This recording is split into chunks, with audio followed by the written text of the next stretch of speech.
Hello, gamers, drafters. I'm Felonyus. Thanks for joining. Here to do some Pioneer Masters drafts. Let's hop right in. Get ready for the open.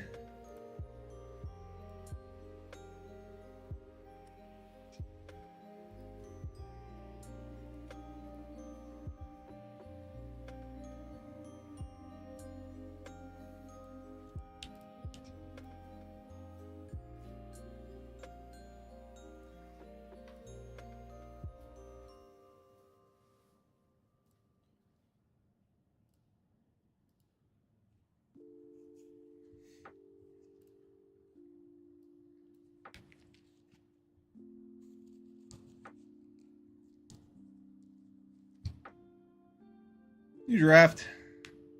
What do we got?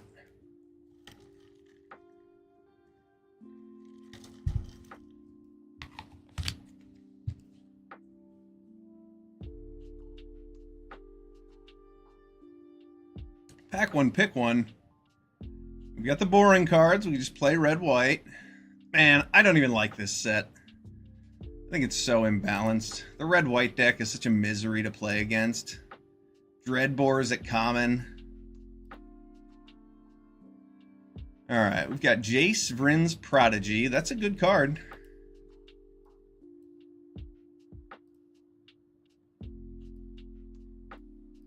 Yeah, I'm going to take the Mythic here. Jace is really good. I mean, taking 10th District Legionnaire, probably a safer pick just because red, white is the best deck. But I really like the idea of playing a Planeswalker, and this is a particularly reasonable one. Help you loot into all the creatures you need, or all the cards that you need. Fills your graveyard himself. And when you flip him, you get to immediately recast a removal spell quite often. Let's go with Jace. We're passing red-white cards.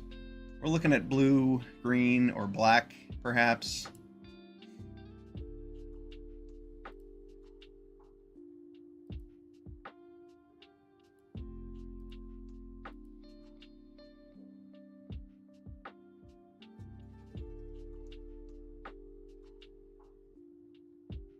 Bulbasaur Gatekeepers is a strong card.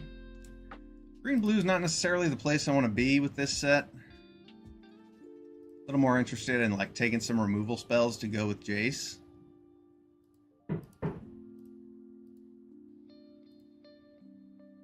Gatekeepers is definitely good when you have gates.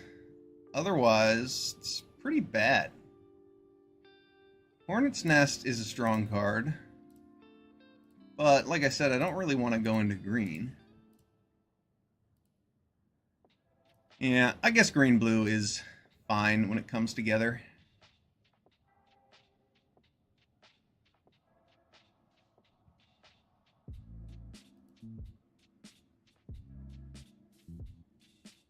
Kozilek's Return. What do we have here? 2 damage to each creature. That doesn't sound too exciting, but it's kind of like a Gates Ablaze.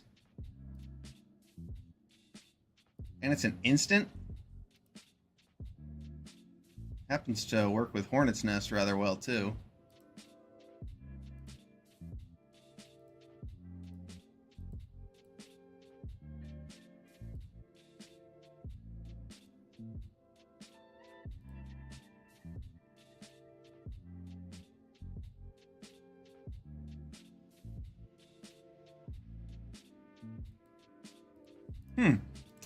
I think that Pelagic Archaeologist would be a fine pick here.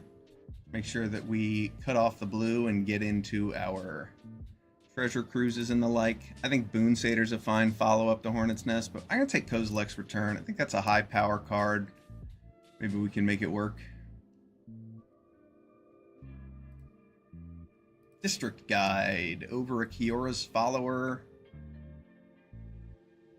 Or Cloudfin Raptor. Yeah, I like District Guide. Reverent Hunter. This card looks like it could get enormous. Comes in as a 3-drop 2/2. Could be a 3-drop 4/4, which is pretty sweet. This card actually looks pretty cool. There's also a Pilgrim's Eye, which is very tempting.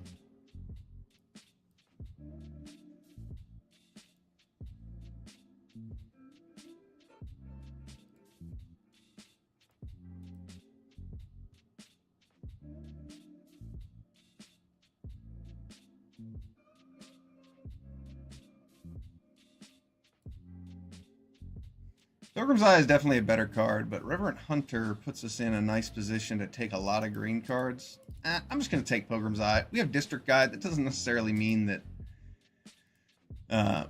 District Guide and Hornet's Nest doesn't mean we're going to be base green. We'll definitely have green, but I don't know. I like the idea of Pilgrim's Eye. Honored Hydra looks pretty strong. There's also a Zephyr Winder. I do like cheap flyers. I think Honored Hydra is pretty sweet. There's also an Archaeomancer in this pack. I don't think that card's worth taking very highly, though, especially seeing last draft how it wheeled and how it didn't make the cut as a second copy.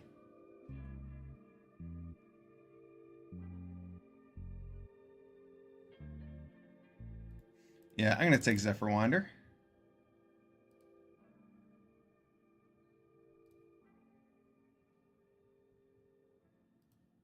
Fall of the Hammer is red, just like this Kozilek's Return. None of these other cards are really all that exciting. I mean, Bane of Balaged looks like it could be fine in a slower deck that ramps, but I think for the most part, this card's not very good. I'm going to take Fall of the Hammer.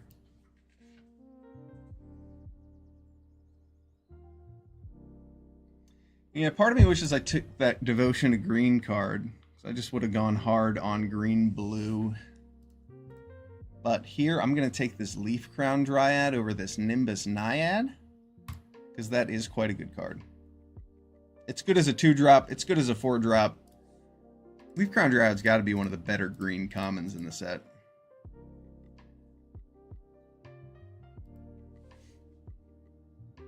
Definitely not as good as District Guide. Probably not as good as Gnarlback Rhino either, but very good. Happy to see it. There's a Gnarlback Rhino.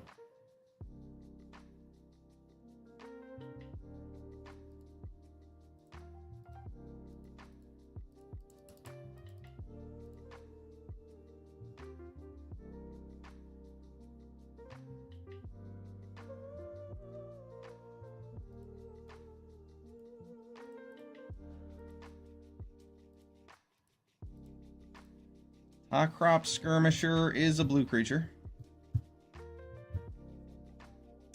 I don't think Unravel the Aether is good enough to deserve a slot.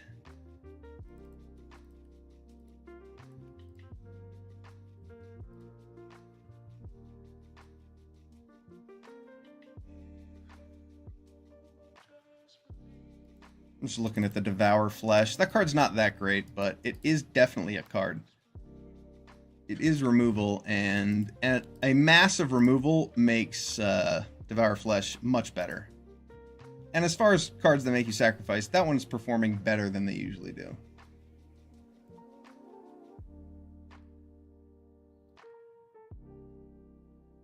Kozilek's Return looks like it's pretty devastating for our deck. I'll take Hero's Follower on the wheel. Looks like green-blue is what we're getting pushed into. What do we miss? A Boon Satyr. Possibly that 3-drop Devotion green card.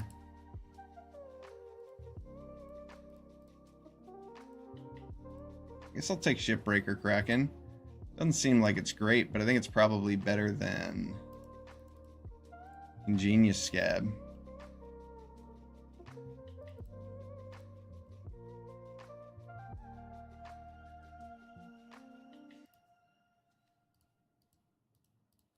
There's a Yessian Thief. I don't know if that's quite the card for us to make work. Oh, I ended up with an Unravel the Aether anyway.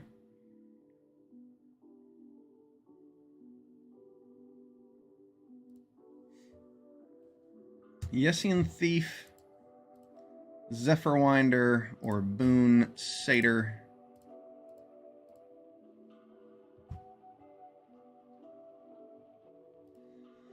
Pretty high on the Zephyr Winder. I like 2-drop 2 power flyers.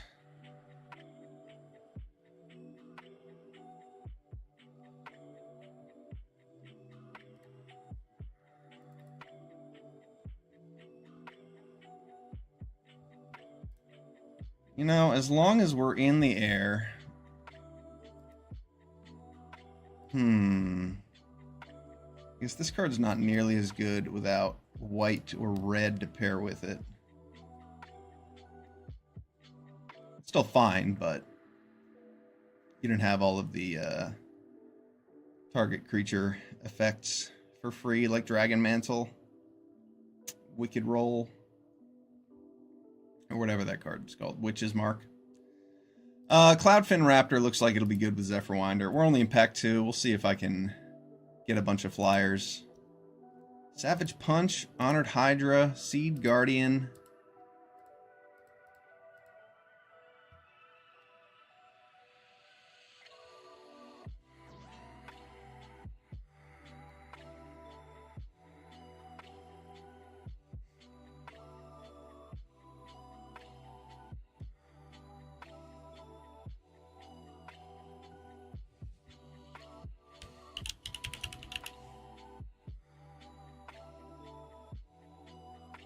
I think I want this Honored Hydra. Sometimes it's going to go into my graveyard. I can even discard it with Jace and Embalm it. Savage Punch is definitely good with Gnarlback Rhino. I don't have any non-creature spells. Alright, fine. I'll take a Savage Punch. There's another Cloudfin Raptor. Sure. Kiora's Follower, the Nemesis of Mortals.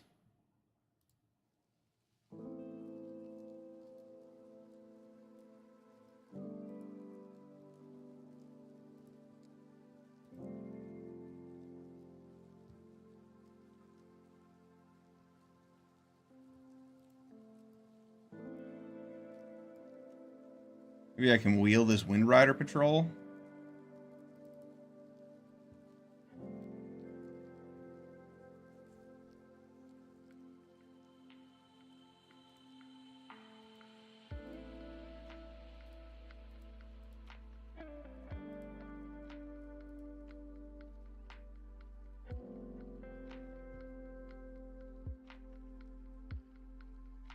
I snap grabbed that Savage Punch at the last second because I have 0 non-creature spells, but that Honored Hydra might actually have been a better choice. Just because we have so much ramp. I guess Voyaging Satyr is probably not going to make it in with all these 2-drops. And neither will Talkrop Skirmisher. Ooh, what do we have here? Oh, yeah. Thassa, God of the Sea? I can get Devotion 5. Scry 1 of my upkeep. Target creature can't be blocked this turn. That card seems cool. Audacity or Courier's Briefcase or an Urban Evolution. Oh, man. I think Urban Evolution is what I'm looking at here. Audacity would be good. Yeah, I'm between those two, and I think Urban Evolution is going to be a little better for my deck. Maybe? Audacity is quite strong, but I'm going to take Urban Evolution. I want to wait to refill my hand. Ooh, Gust of Wind. That is excellent. Lumbering Falls over a Gnarlback Rhino. Yeah, manlands are manlands. I mean, Gnarlback Rhino is one of the best green commons. Top 5. We don't have a ton of ways to interact with it. This dual land's a free slot. We're going to take it. Seed Guardian looks alright. I'm going to hate draft that Dreadbore.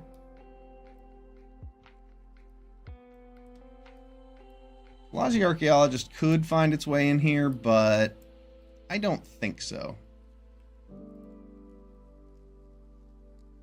Skyrider Elf, significantly less cool in a 2-color deck.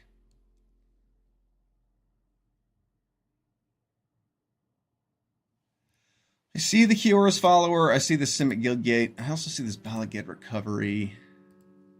I want the recovery.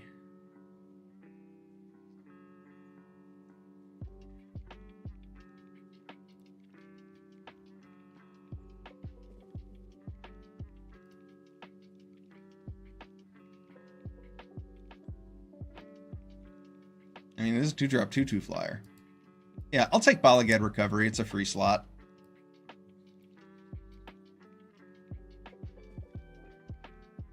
Sphinx of Magosi. That looks kind of cool.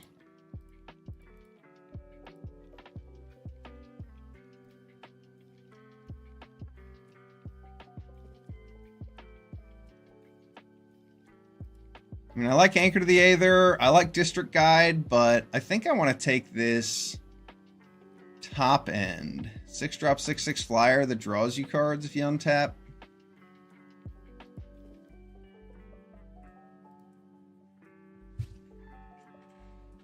Experiment 1. I mean, that does follow my game plan pretty well. Kind of wanted to take this Essence Scatter, but I don't think it fits my game plan nearly as well.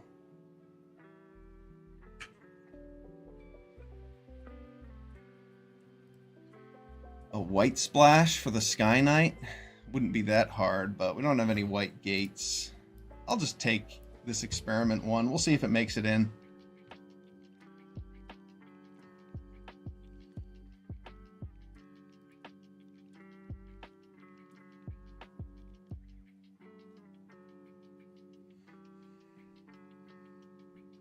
Nimbus Naiad accomplishes what I'm trying to with the curve.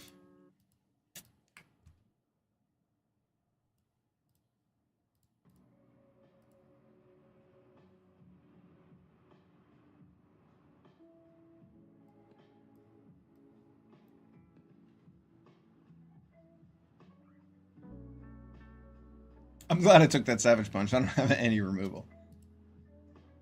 There's a Colony Ambush over this Skyrider Elf. Yeah.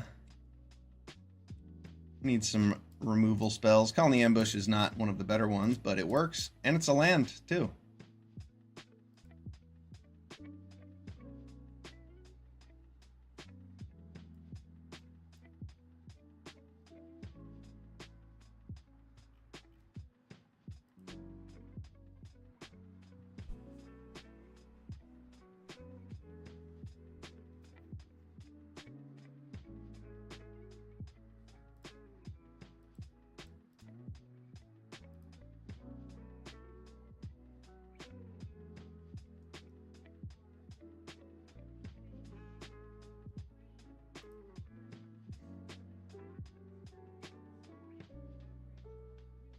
Sphinx's Tutelage is definitely a way to win games. I don't love passing this Essence Scatter, but I think I'm going to take this.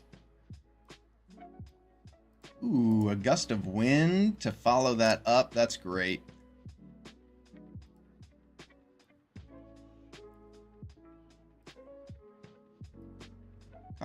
Conclave and Naturalist. Top end. Another Kiora's Follower over this Guildgate.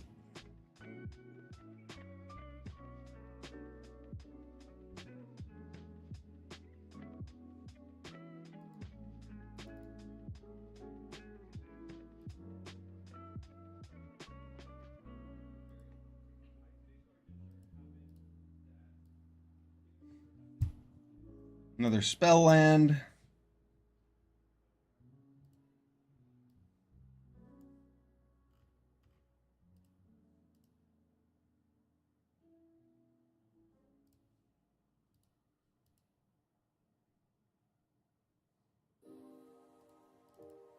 Another spell land. That's a lot of spell lands. I don't know if we need all that.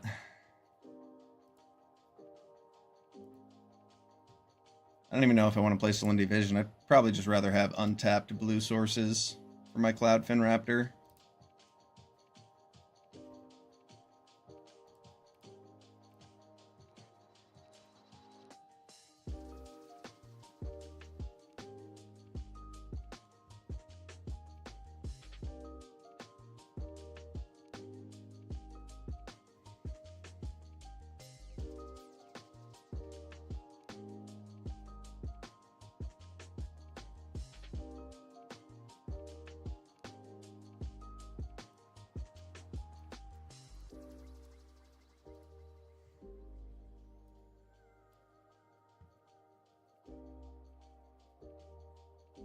Flyers and ramp. And it's a weird combination, but I think it might work. Let's see. Sphinx's tutelage. Is that worth a slot in here?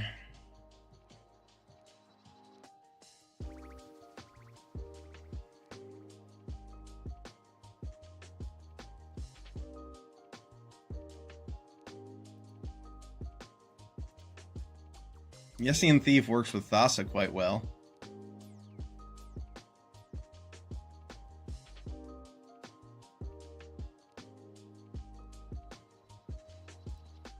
Conclave Naturalist is a pretty fine creature.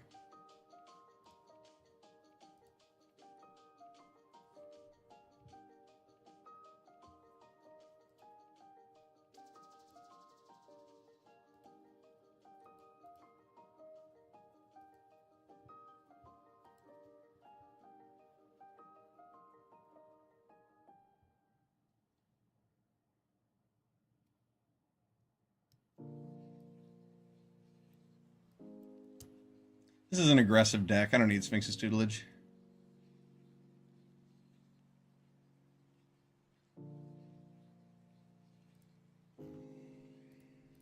One cut.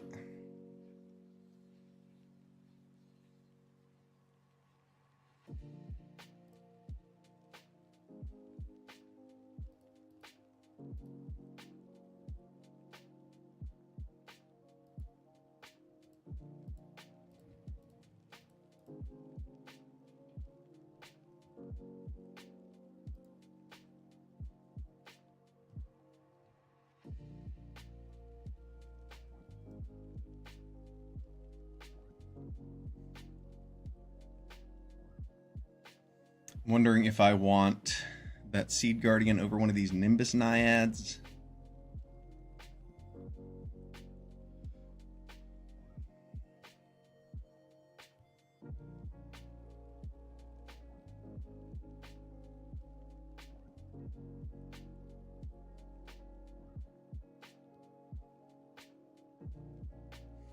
I think this looks good. Maybe it'd be good to have a Pilgrim's Eye over one of these, but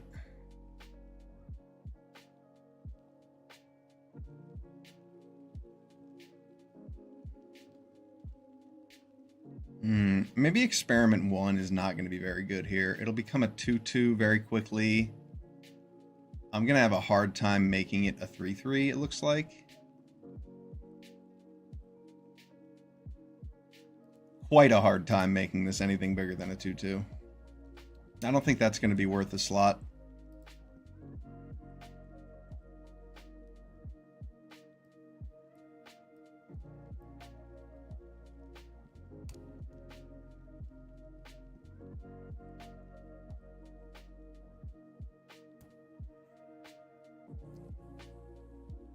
Seed Guardian over the Shipbreaker Kraken.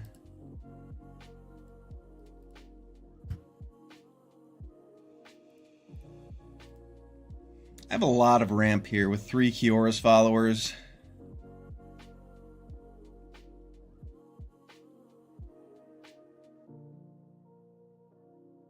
Let's go with Shipbreaker Kraken.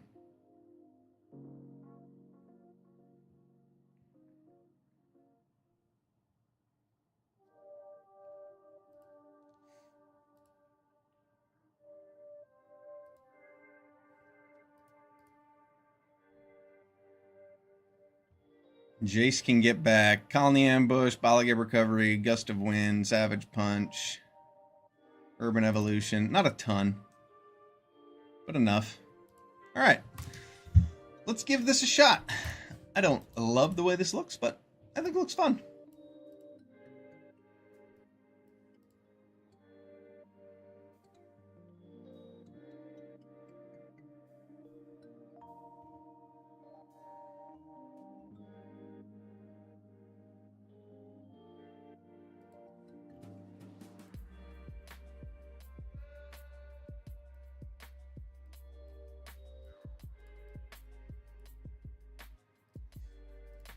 Hand looks great.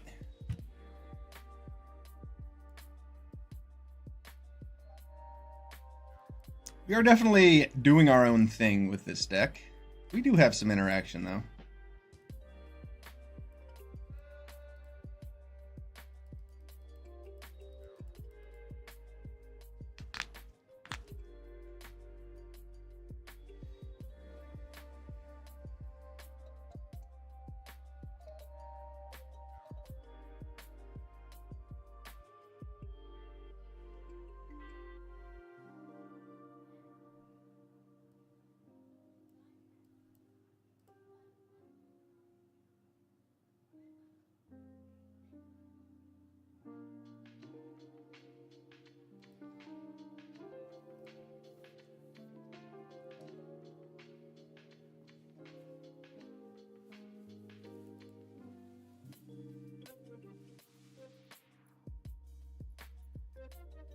I wonder what he has over there.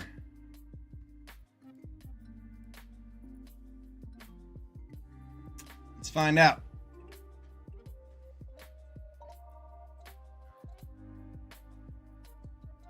Okay.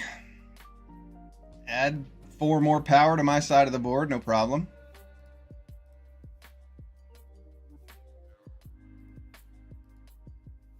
He just turned my 2 mana play into a much better one with this card. This card doesn't look very good.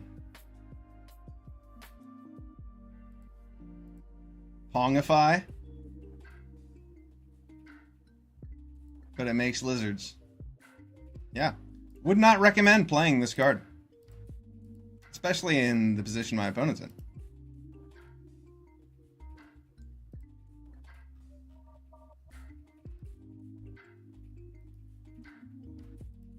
What a curve.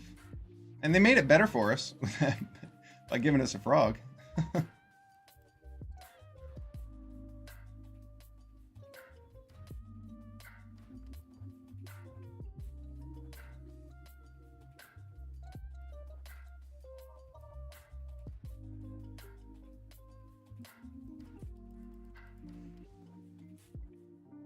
Thassa can make things unblockable and is going to smooth out my draws now.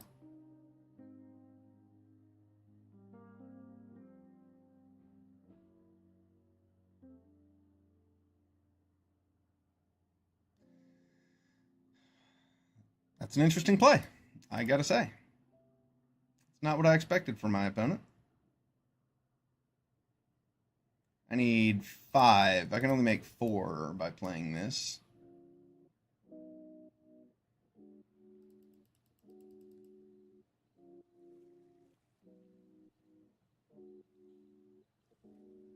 I'm a little afraid of a board wipe. First comment, Kevbot is the winner.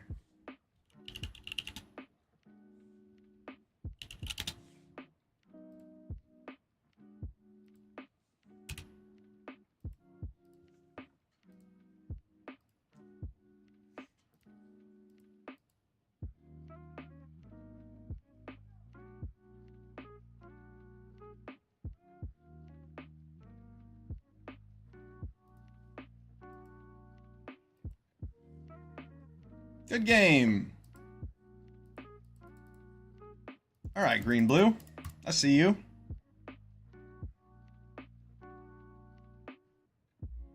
Green blue flyers. Green blue Kiora's followers.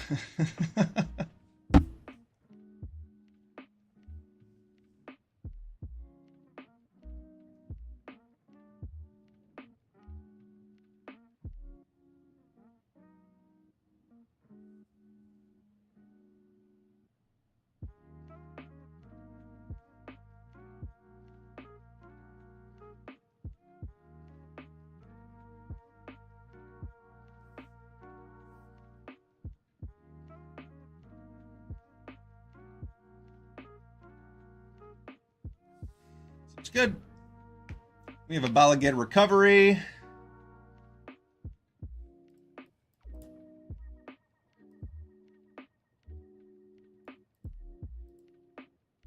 All right, Zephyr Winder turn 2, Yessian Thief turn 3, into perhaps make Yessian Thief big and scary on turn 4, and draw cards.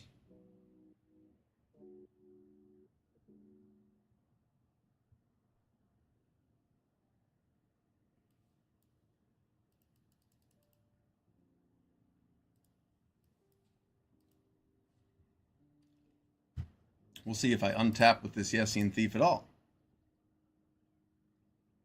Play a 2 toughness creature. Okay. Deal.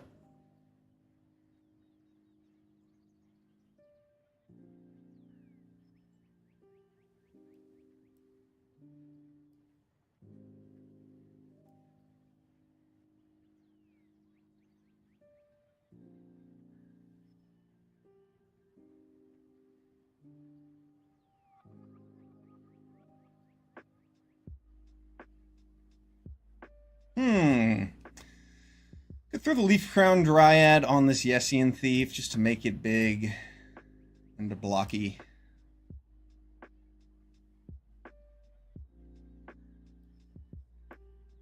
I could Gust of Wind as Frostburn Weird to his hand to draw a card, but I don't actually like that idea.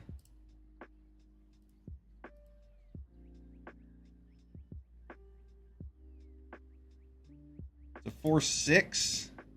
So he can block with his 1/1. Yeah, that's cool with me. Because I can untap Yessian Thief with the Zephyrwinder.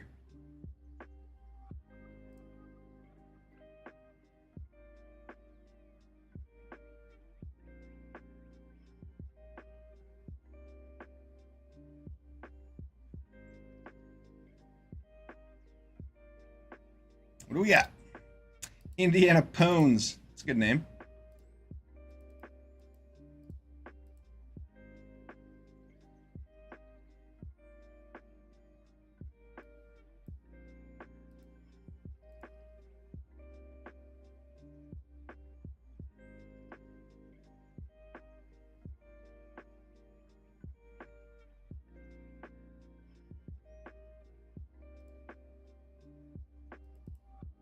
That works for me. Get to draw a card.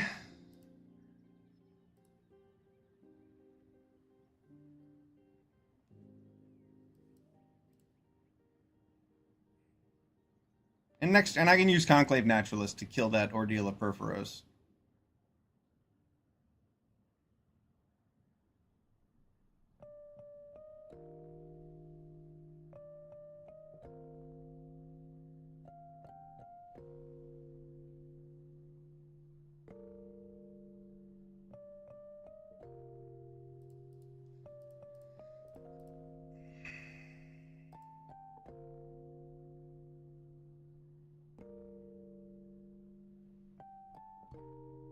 Okay. That's cool.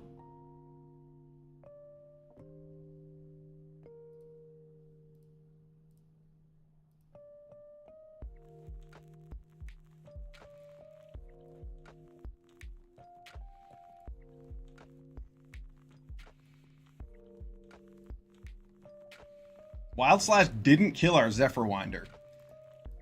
Very notable decision making on our opponent to not kill the card that's going to kill him.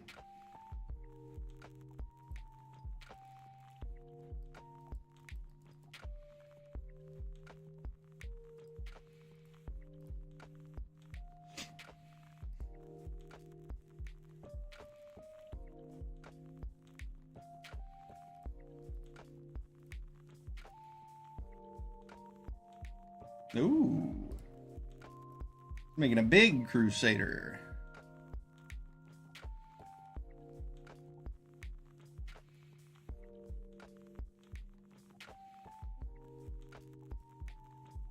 Nice plays, opponent.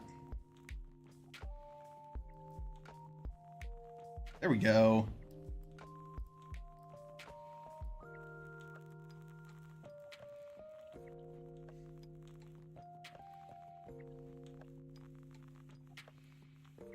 Did our opponent top deck removal? If not, we are drawing cards.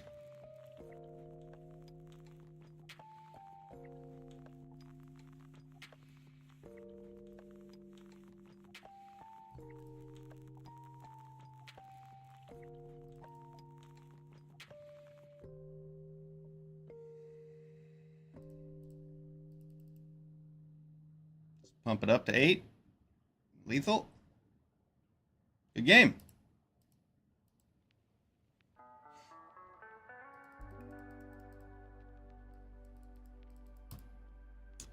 Sphinx of Magosi. It is a big old creature. What is it? A 6-drop, 6/6 flying?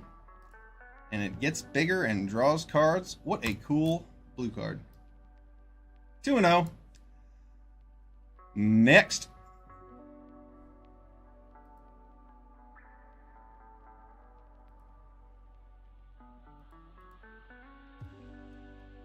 This set is a lot of fun. Beating red decks has been my favorite part of it so far.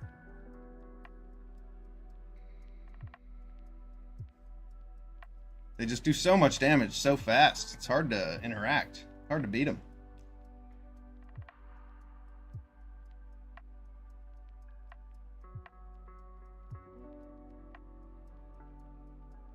I've noticed Gnarlback Rhino is really, really good against those decks because 4 power and 4 toughness is kind of tough for them to use a combat trick to get around. Usually they'll at least trade with you. And it doesn't die to Draconic Roar, like a lot of the X3s out there.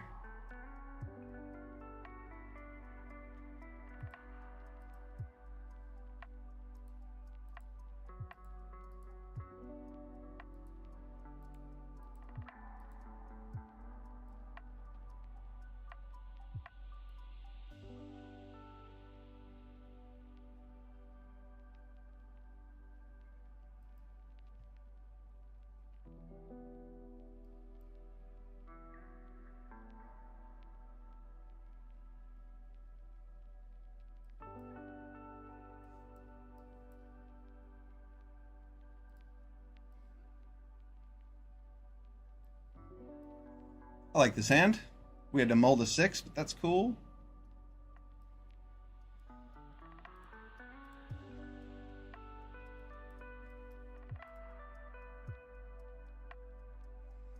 Possible Gnarlback Rhino next turn. Do not like that very much.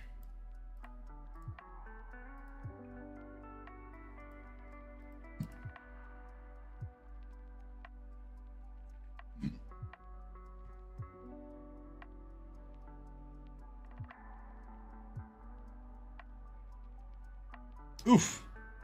What a rip.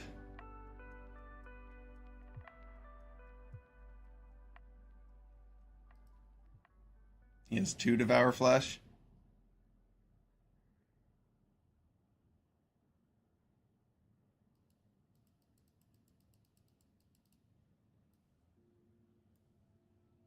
Oh, and he has a counter spell? That's what he's keeping up?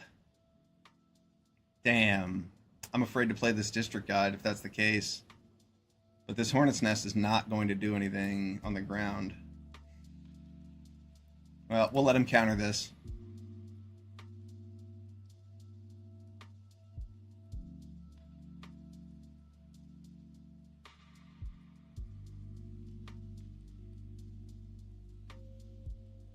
I don't want to let him mess and scatter my District Guide, and it's pretty obvious that's what he has.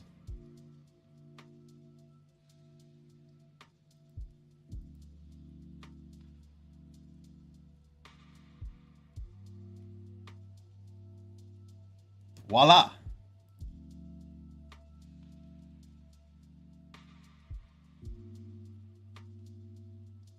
Oof.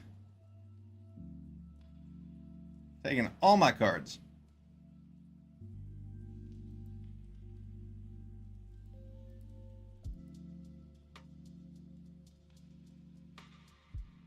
Well, I want lands, so he's taking the non-lands away. That's something at least.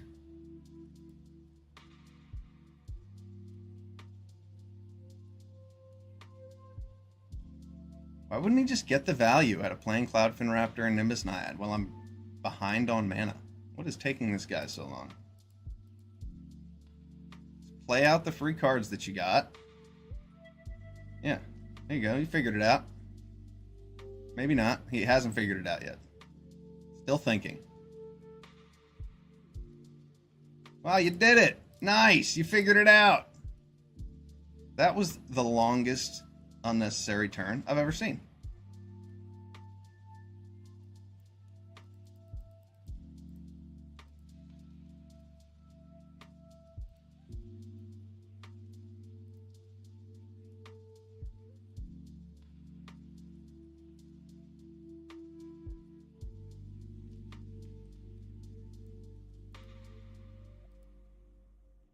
Night Veil Spectre is brutal.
I should have just played Thassa and made Gnarlback Rhino unblockable.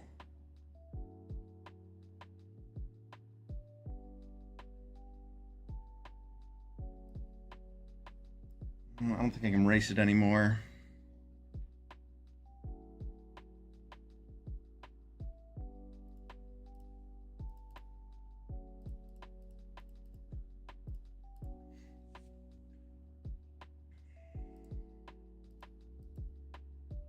I need him to decide that he can race me instead of blocking here.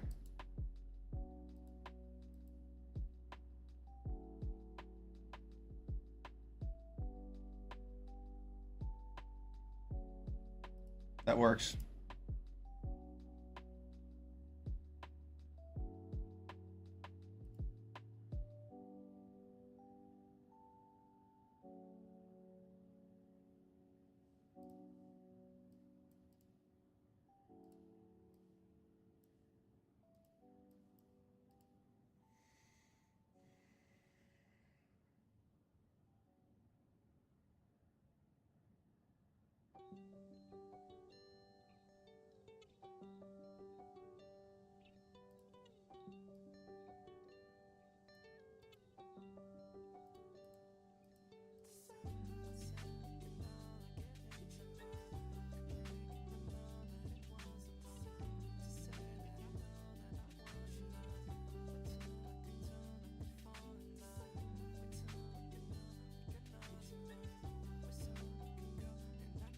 Me down to 10. Yeah, he has exactly 10 on the... Oh, okay, never mind. He's got more.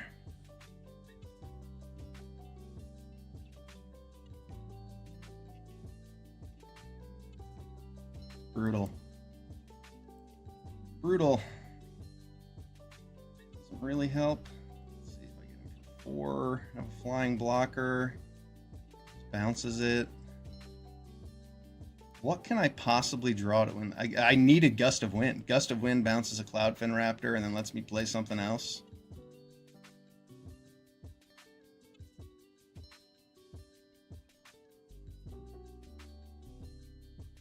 At least attack for 4. Play the Winder.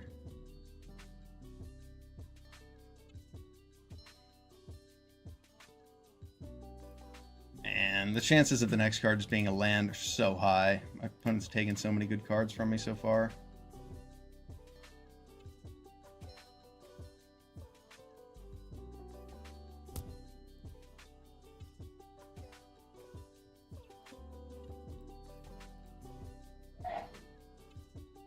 Nice.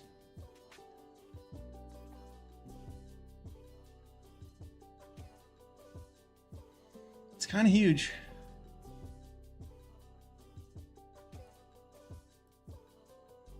I guess if I get his Night Veil Spectre, he can't play Gust of Wind.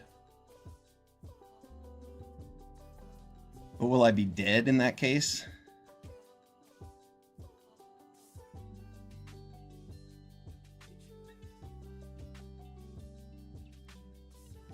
I can't let him play that Gust of Wind. Excellent. All right. We're in business now.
He blows that up, and then I'm dead. 4, 5, 6, 7, 8.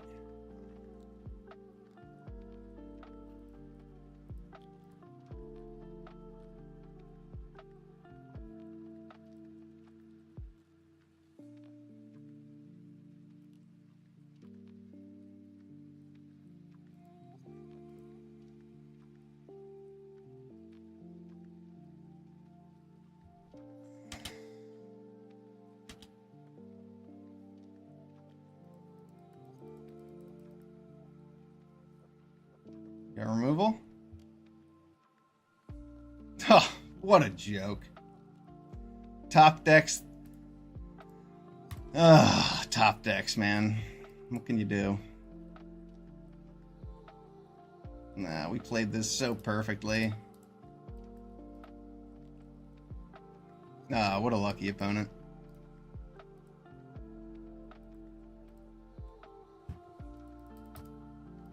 Good game.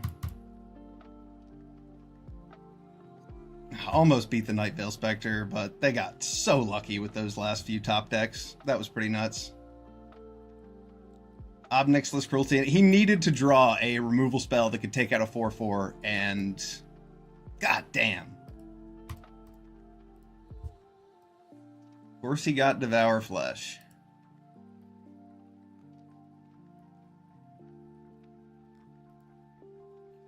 I could have just blocked the Essien Thief with one of my 2/2s. No, that wouldn't have mattered. Because then he could have killed the 4/4 with Obnixilis Cruelty. I could have untapped my 4/4, but then he would have blown it up with Cruelty, and I wouldn't have had blocks. Yeah, there was nothing. I played that perfectly. Just our opponent got too lucky there at the end. Top decking Devour Flesh. Good game. Can't win them all.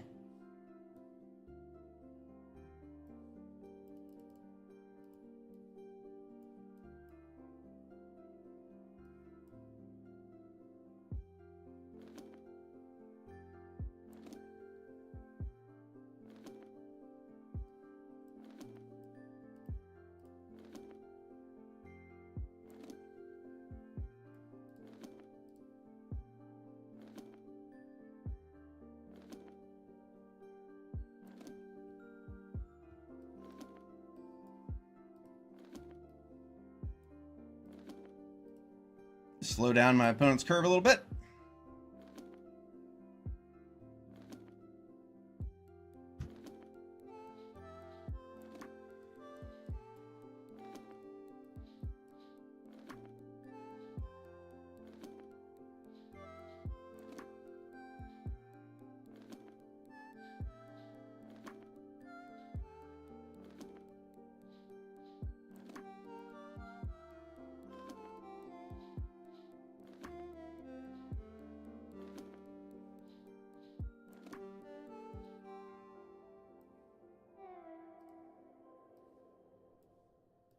Let's get Thassa out there so we can start scrying.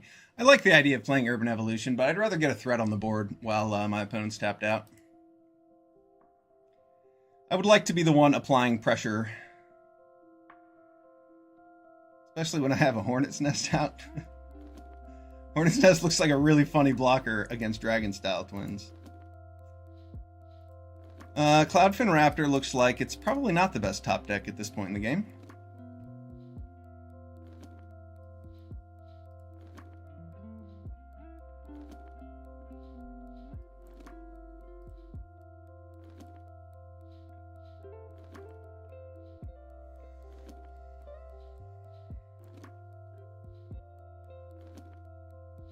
What set is Zephyrwinder from?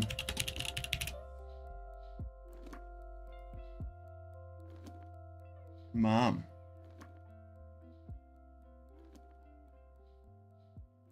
Really? I do not remember that card at all. 6/6 double strike, eh?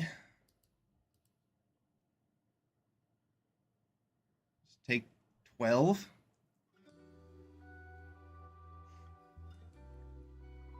Yeah, I guess I'll take 12 and go to 8.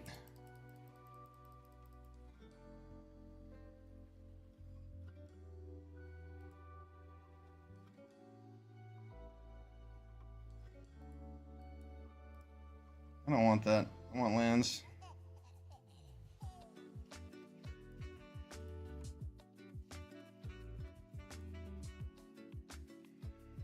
Ooh, here we go. Ready? Thassa is online.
If he has removal for Sphinx, I will be tempted to block his Sphinx. I do not want him taking an extra turn.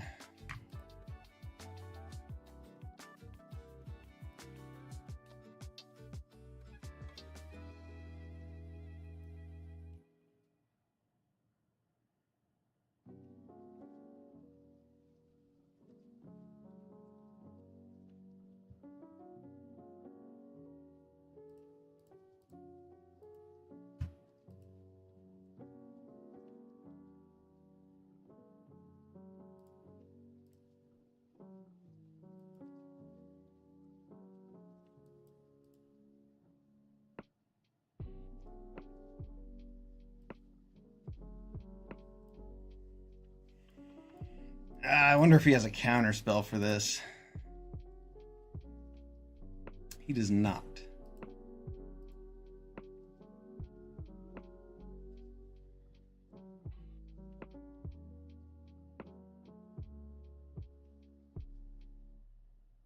It's more important getting this district guide out, getting in for more damage. Probably just getting him to 1.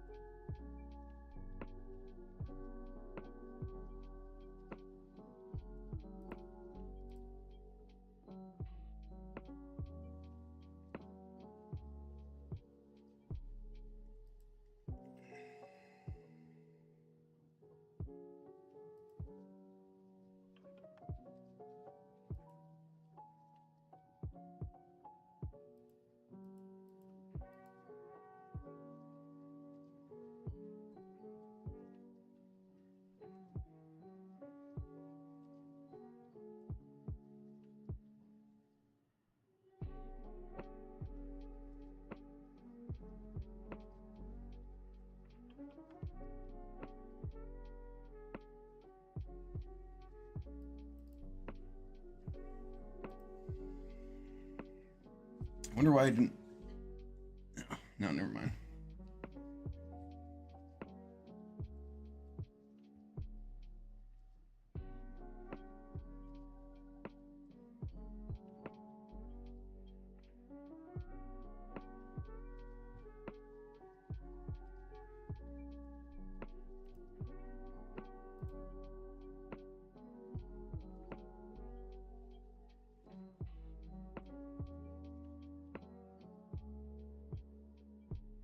should have gotten the district guide out instead of Kyora's follower, so I would have had 2 creatures to make unblockable. In the event that he kills my Kyora's follower and Shipbreaker Kraken, I probably lose. Getting him down to 1 life was not as important as thinning my deck of a land. Probably.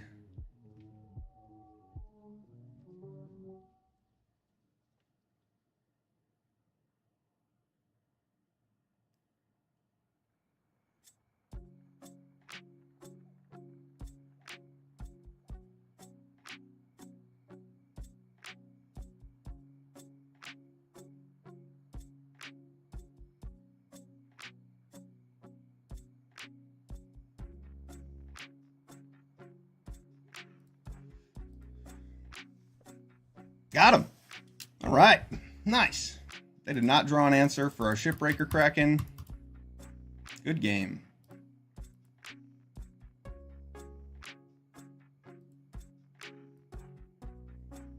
This deck is playing out about how I expected it to.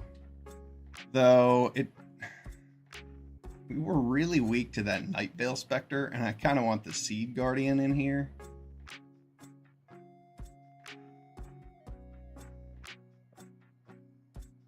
We are surprisingly weak to exactly Nightveil Spectre.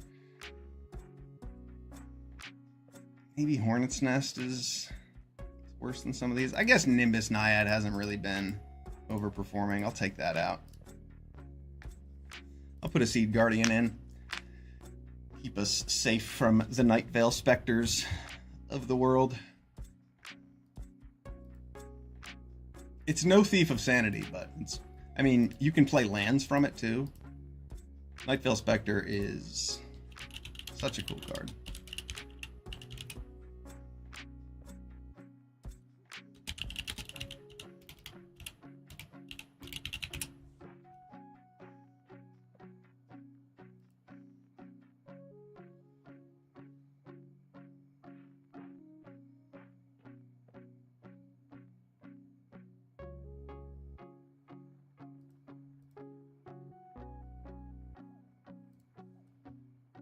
Looks good.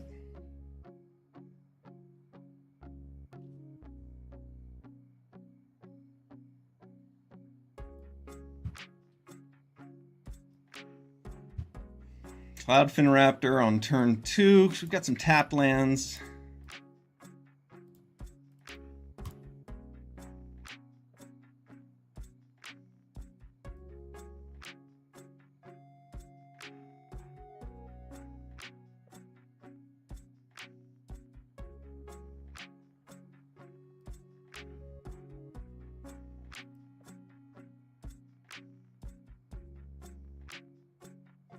Hornet's Nest gives us a tick.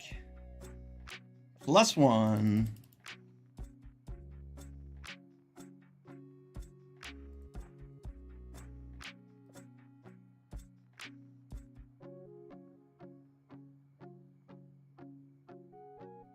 Okay. Our opponent's doing some self-mill action.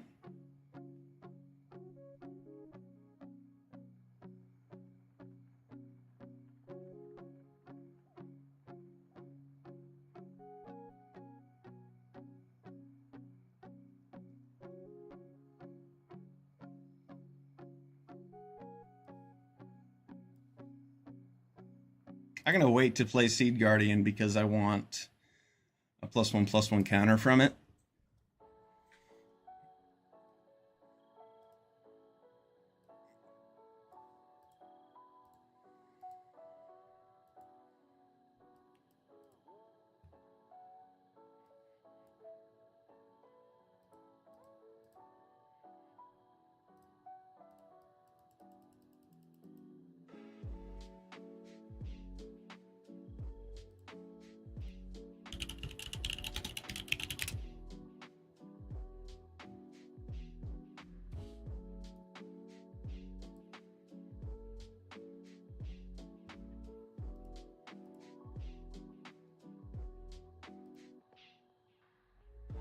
That was a good answer.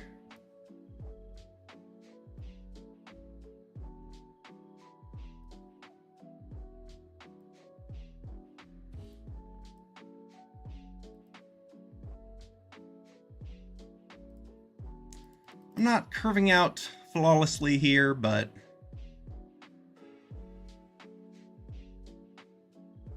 we're doing what we can. Okay. Cloudfin Raptor did its job. Dealt my opponent 6 damage and took out one of their cards. Crawl, he has the Angler. Urmag Angler.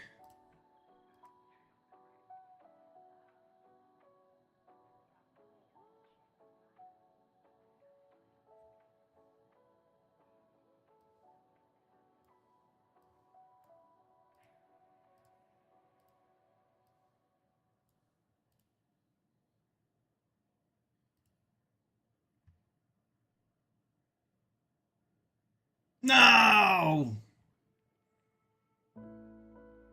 He gets my Urban Evolution. Oh, he took Thassa instead? Okay. It's a deal.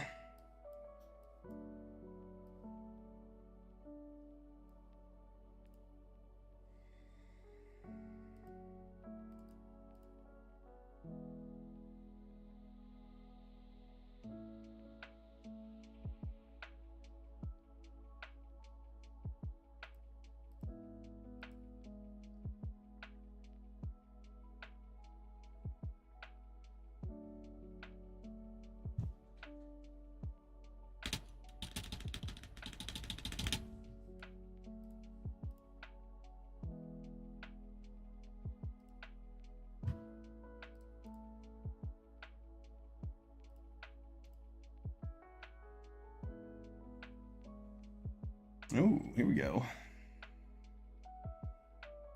I can cast Urban Evolution from my graveyard. It's not what I want to do, though. I want to play a land. I'd like to... I guess I'll make this Gurmag Angler smaller.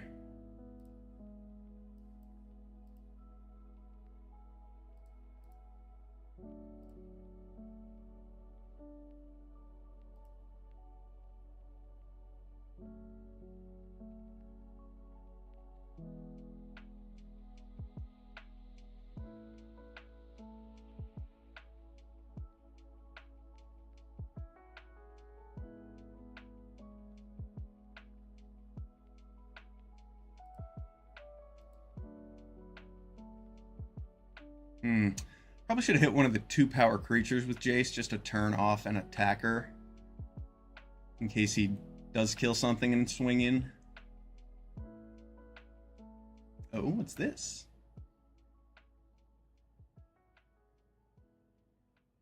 Peculiar. That doesn't look very good. Okay. Let's see here.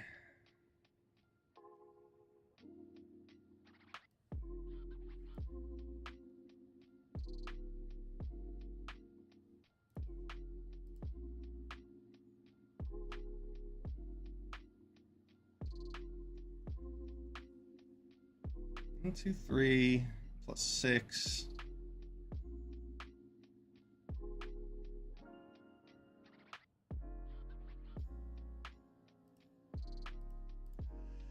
Just coming in with the Sphinx.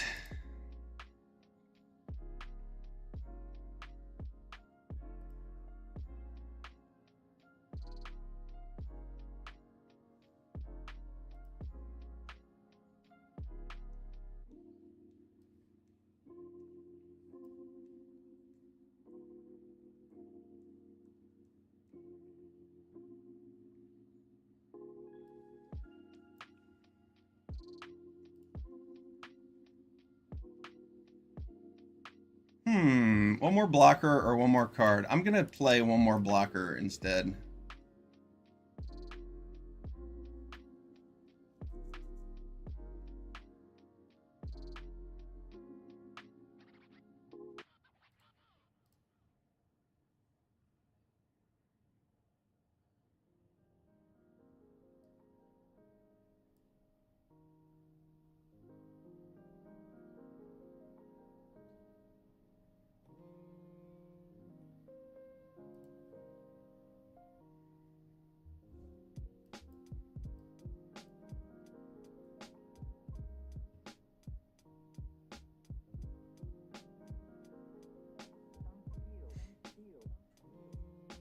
Now I have another flying threat.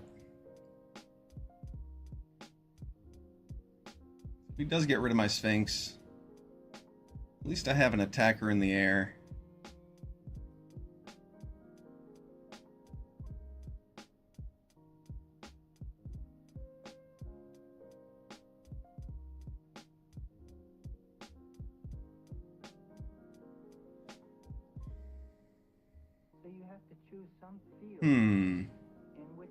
What is my opponent's plan?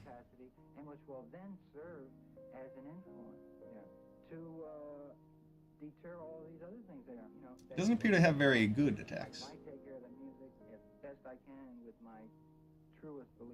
You got rid of my Thassa, so this Yessian Thief isn't quite as good, but I have at least one Nimbus Naiad.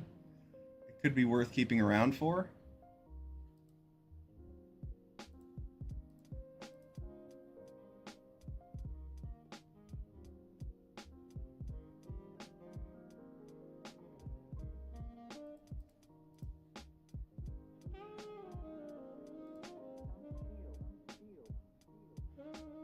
We'll see what my opponent has.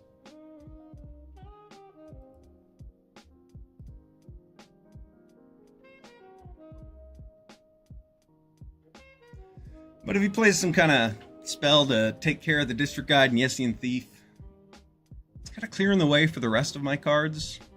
I don't know, these blocks feel good. I don't think there's any reason to let in extra damage.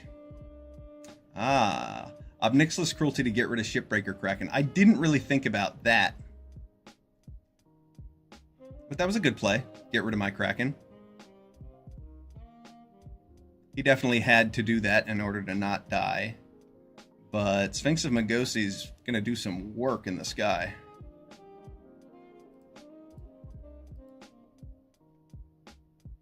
I mean, it might just be dead.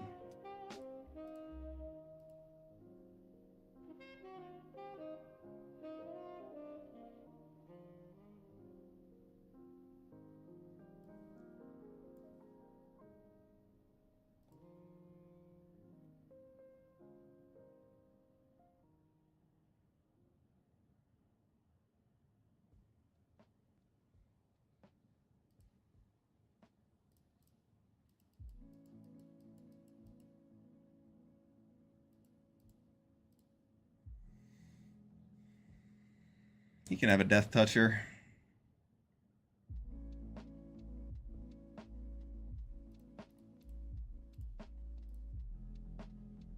Alligator Recovery gets me back Thassa to make an unblockable creature next turn. Good game, opponent.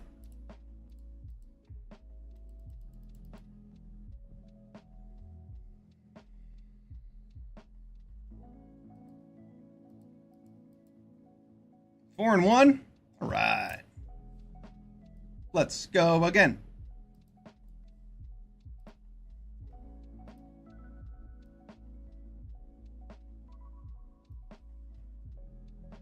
Ooh, Colony Ambush saving this hand.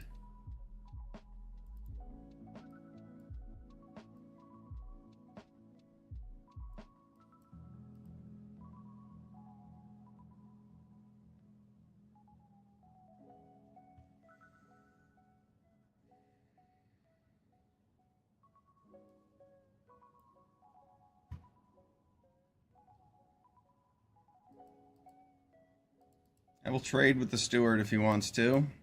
I didn't think he wanted to, which is the main reason I offered it. Do I want to put Jace out now? No. I want this Nimbus Naiad out. That way I can double spell with Gust of Wind and Jace next turn.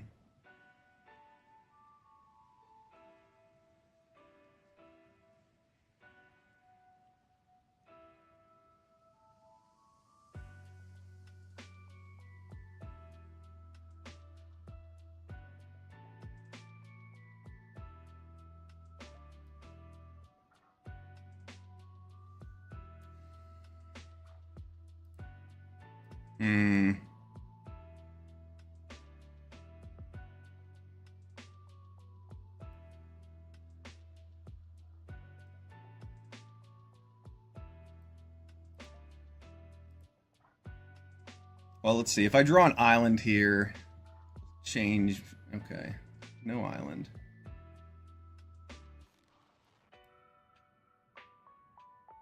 But I still want to curve out, so I don't think I'm going to attack with Kiora's follower.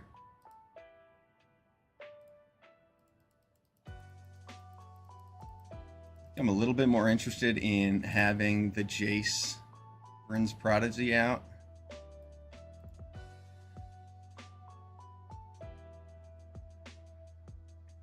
Ooh, nice. He's using the Exert then, so he can't do it right away after playing Mentor. Maybe he's not going to play Mentor this turn. I was thinking he might just wait so that he could do exactly that.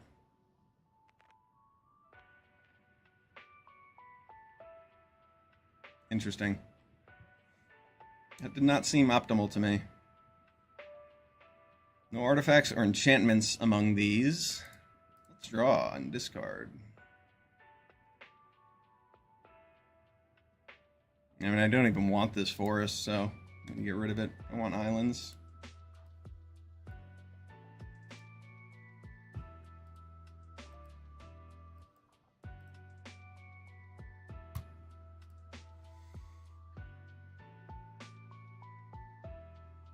I need one more blue source to play the Sphinx.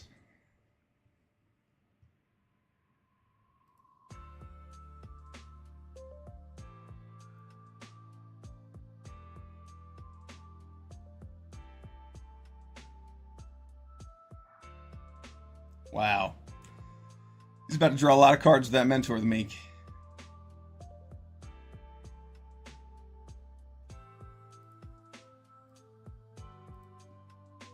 The other one is from Steward of Solidarity.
White and red. I mean, he's got to have some enchantments.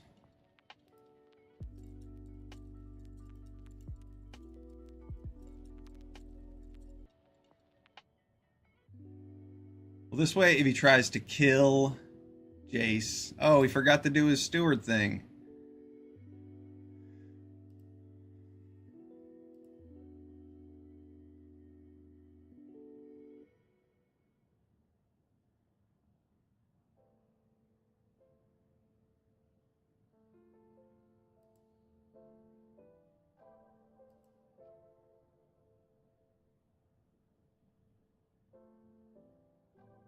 Mentor the Meek has drawn him 3 cards so far. Let's make it 4 cards, why not? Let's make it a solid 4. Oh yeah. That's absurd. Too many cards.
All right, we'll get our Sphinx of Magosi out.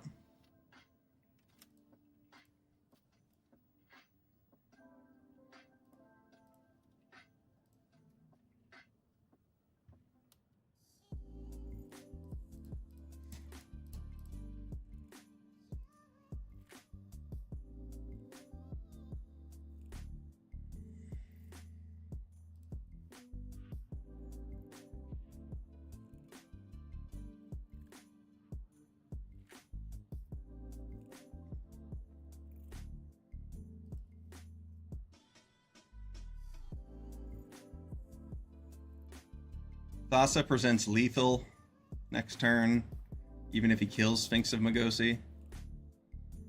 Oh no, am I just dead? My opponent bit the Phalanx tactics with his Phalanx leader.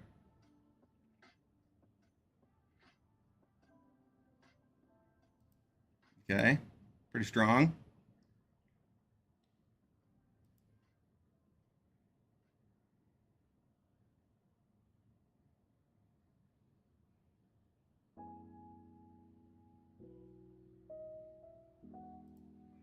Looks like my opponent's just dead, though.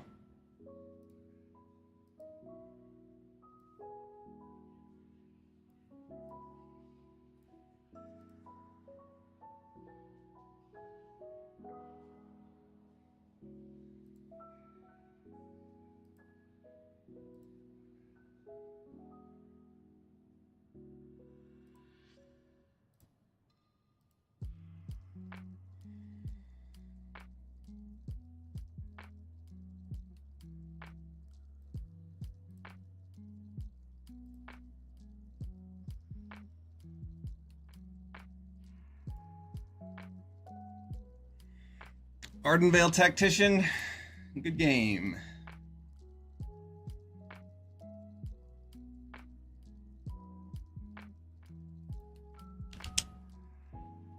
Oh, it didn't let me untap before going to damage. Oh well. I could have used Kyora's Follower to untap Sphinx of Magosi after that resolve, but it didn't give me that chance. I would have had to enter full control for that. Good game. Diamond Tier 1. We're ranking up. Almost a Mythic.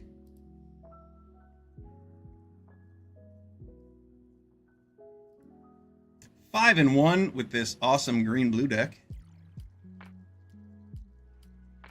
Zephyr Winders and Kyora's Follower. It's definitely a combo.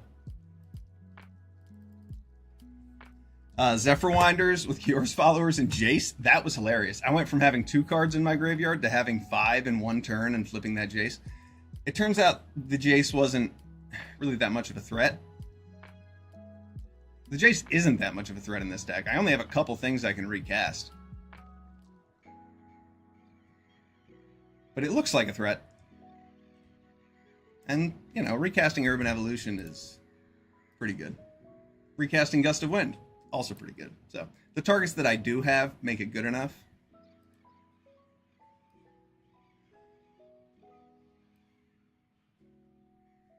But first picking Jace Vryn's Prodigy, green's like the last color you want to end up in because it has probably the weakest instants and sorceries of all the colors.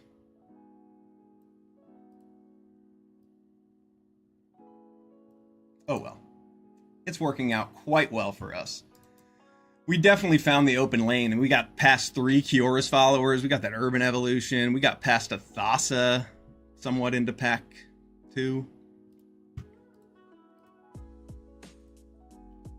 What was that, like pack 2, pick 5?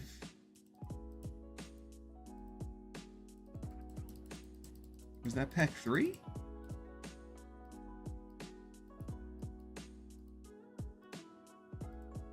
I guess that was in pack 1.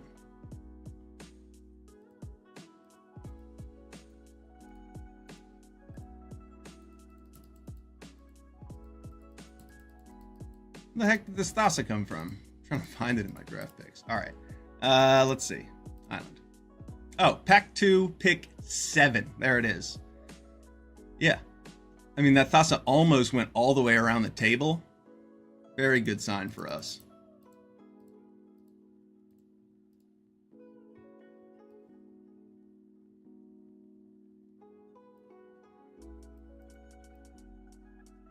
I have a feeling he's going to kill that Kiyora's follower. I don't feel great about its life expectancy. Phew!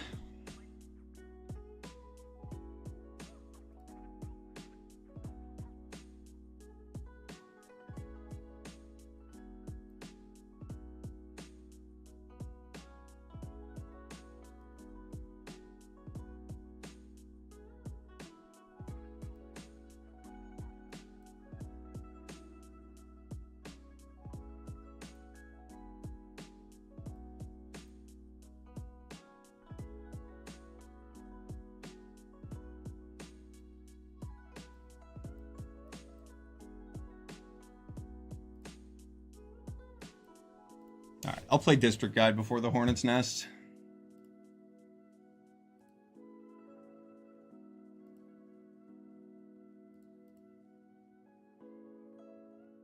This way I can just spend 5 mana next turn if I want to.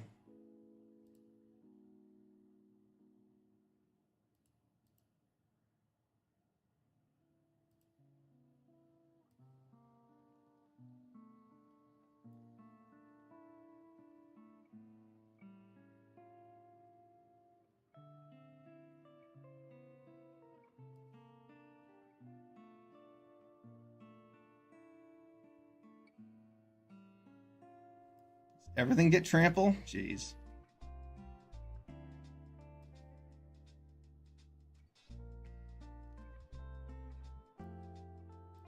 My opponent's like out of cards. I think I should just kill this Anaxan Cymede before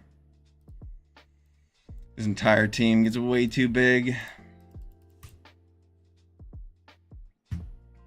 In Paper Magic, I probably wouldn't have taken that risk because he had 1 white mana up. Wait.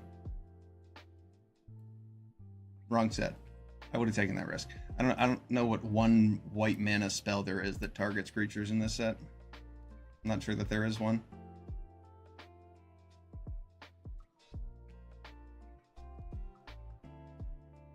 Ooh, very good. He could have tapped his Laguna Band Trailblazer and gotten in some more damage, though.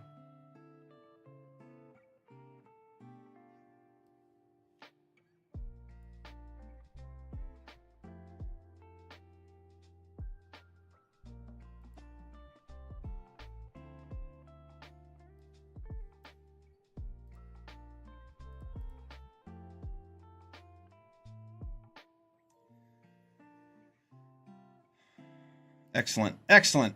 This Colony Ambush is going to be very powerful.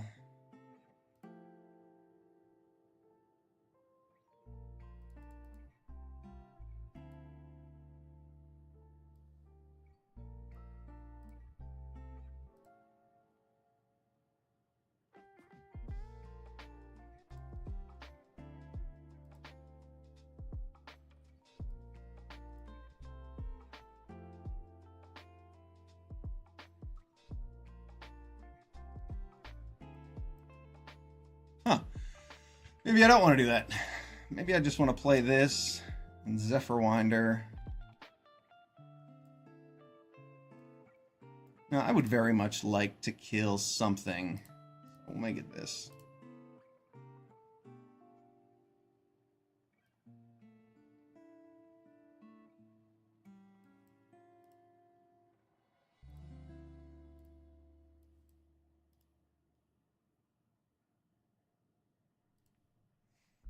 Drawing that island helped us curve out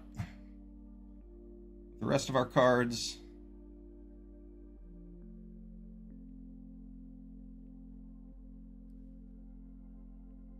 This looks better than the Nimbus Naiad on the Gnarlback Rhino. Wait. Yeah, Zephyr-Winder gets killed by that 1/1.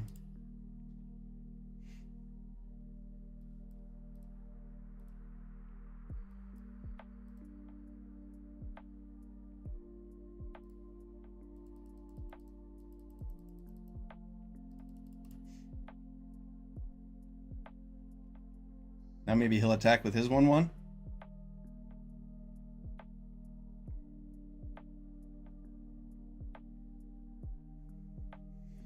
That would have been too much to ask for. Let's see.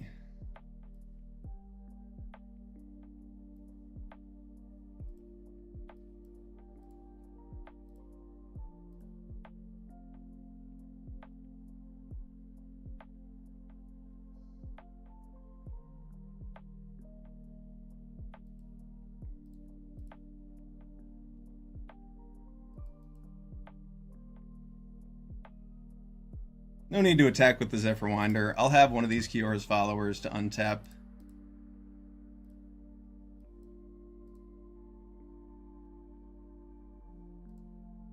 If I have to untap the Gnarlback Rhino, I can.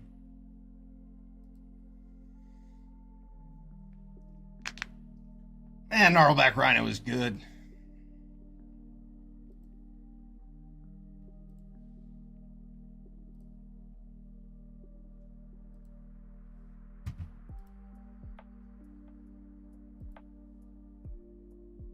Whoops.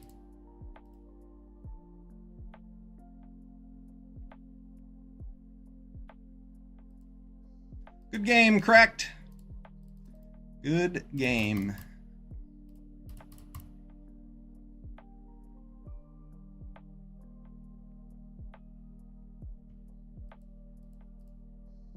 Six out of 7 wins. We're 6-1 with this deck.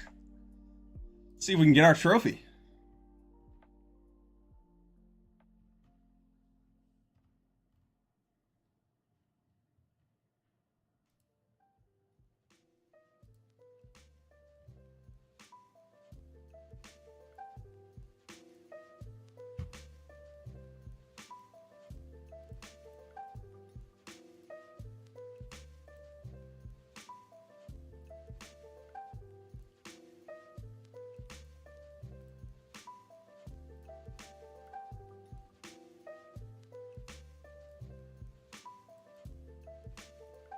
What do we have here? Another keepable hand. Dr. Love. The Love Doctor.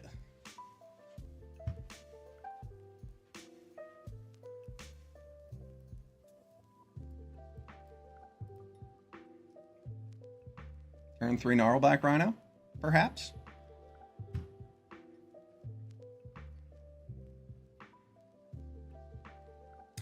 Dread boring my Kiora's follower.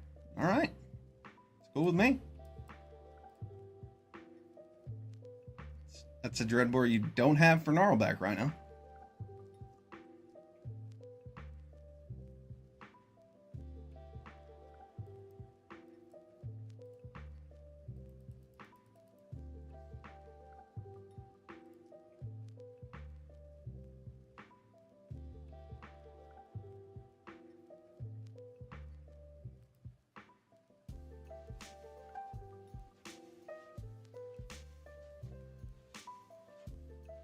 There's a Dreadbore again.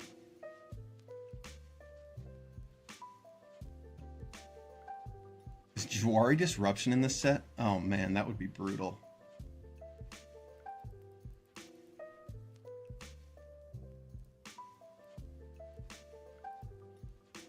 Oh, we did it. All right, cool.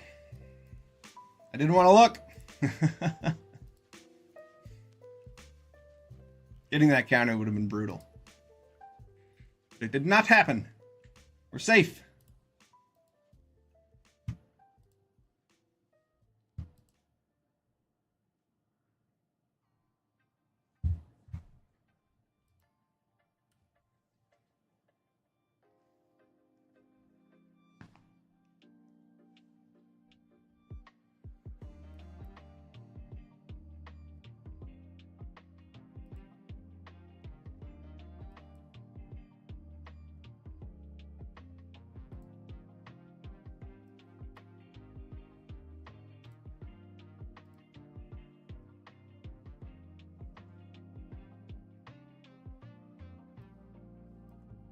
Like that.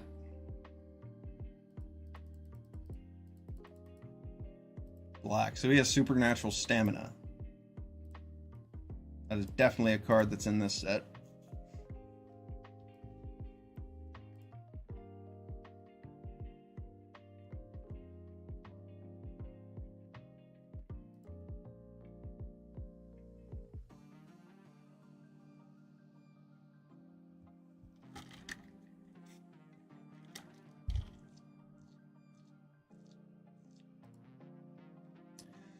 No, I will not be walking into that supernatural stamina. That, on the other hand, totally worth killing if I can. Now, I needed to play this Colony Ambush last turn to do it.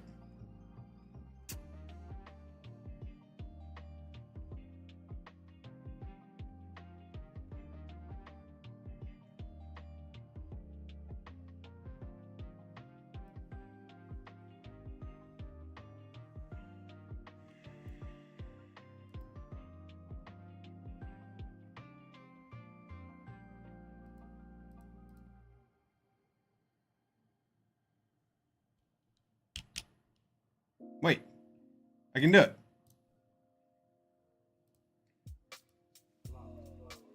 Here we go. It is a combo.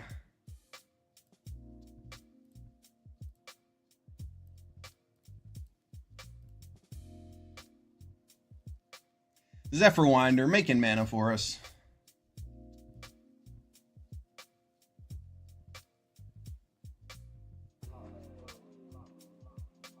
What a curve.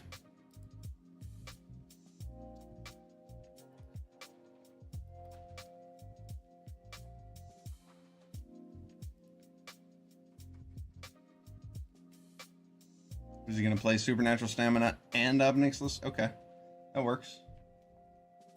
I'm cool with him using 2 spells to get rid of that. 1, 2, 3, 4, 5, 6, 7, 8, 9. Not enough.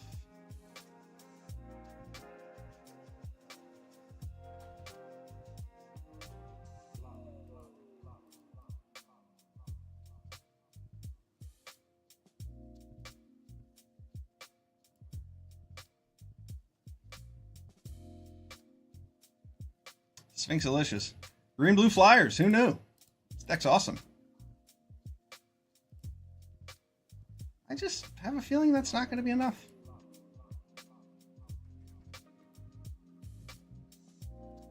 A sneaky suspicion.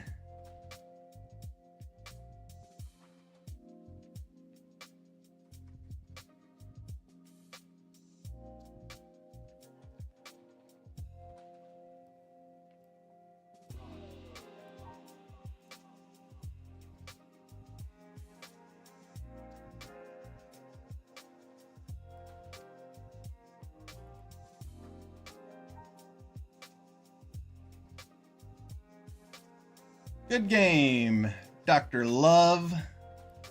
Good game. That was fun.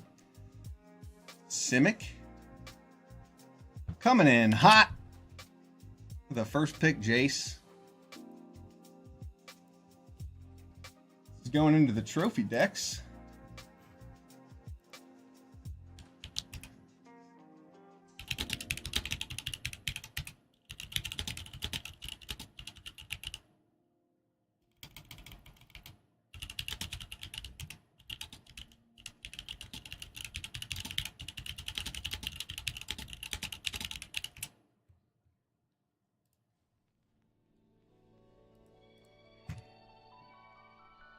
I played a red-green deck with Burning Anger and 4 Gnarlback Rhinos. That deck was good. I got 7 wins with that one this morning. All right. Excellent. Now, we should do another draft. I got 3 more wins to get up into Mythic. We're going to take a quick bathroom break. I'll be back for some more Magic.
All right, we're back at it. We need 3 more wins to get into Mythic. Let's see if we can do it with a Pioneer Masters draft. Getting ready for the weekend.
Waiting for the cue, waiting for the cue, waiting for the cue, waiting for the cue, waiting for the cue, waiting for the cue. Ooh, ooh, ooh.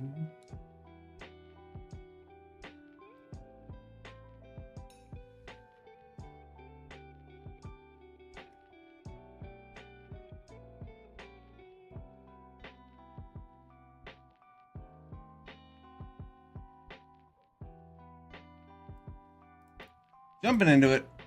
Let's play some Magic.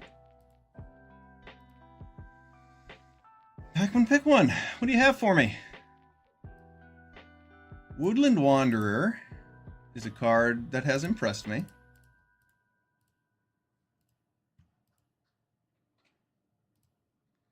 Comes out often as a 4-drops, like 4/4, 4-drop 5/5.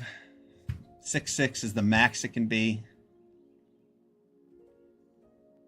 So this pack has a Heart Piercer Manticore.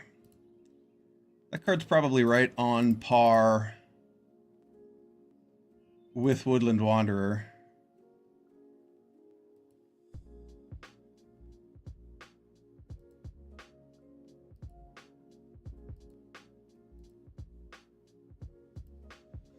I really like playing the Gates deck. Heart Piercer Manticore is really good in all the red decks.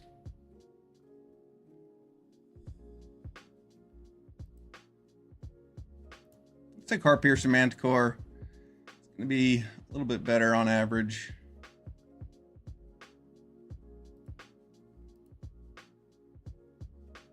Yeah. I wish I had taken the other guy, but that's okay. Goreclaw. I mean, still, I'm thinking about this district guide after passing that woodland guy. I imagine Goreclaw is going to get snatched up.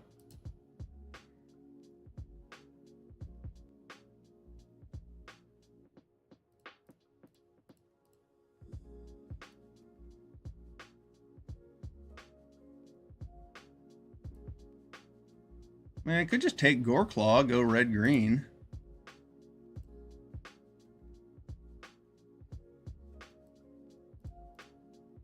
I'm going to take District Guide. We'll see what else comes around.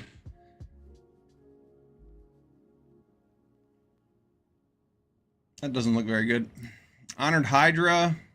Is it Guildgate?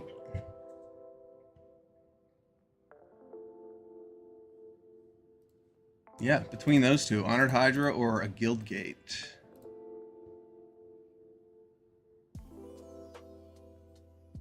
Six drop, 6/6.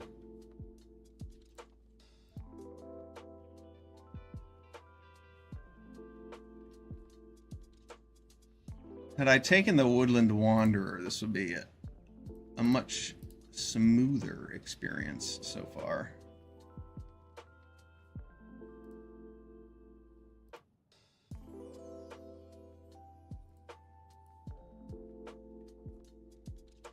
Honored Hydra is definitely good with Goreclaw. Passing green cards to our left. Yeah, I guess I'll take the Honored Hydra. Okay. Chromanticore, you say? So it seems like this was definitely the draft to go. Gates. These picks should be a Woodland Wanderer and an Izzet Guildgate. But it's only pick 4. It's not too late. So Chromanticore is awesome, and I already have a district guide. I'm going for it.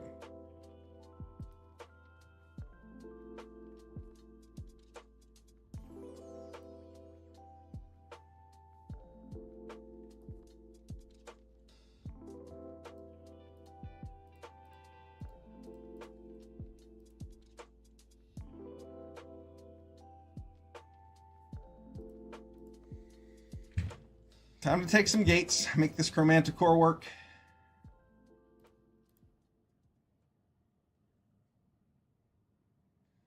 Flinching Courage is interesting. Pilgrim's Eye is pretty interesting as well.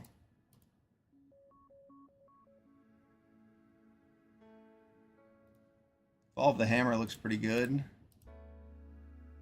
I'm just going to take these gates for now.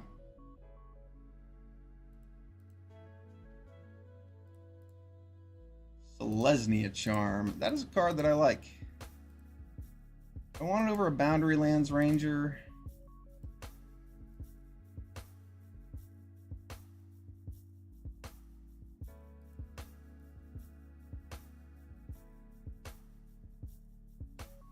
Boundary Lands Ranger is pretty good with these big guys, but I like Selesnya Charm. It kills some bigger creatures.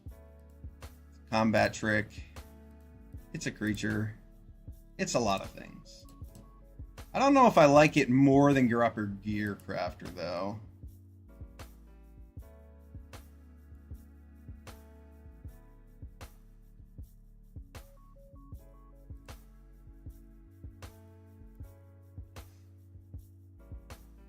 There's a Pilgrim's Eye over this Devour Flesh on the wheel.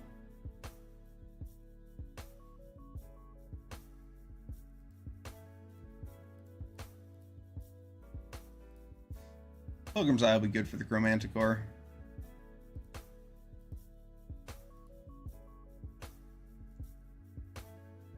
Creature or enchantment. Commune with the gods.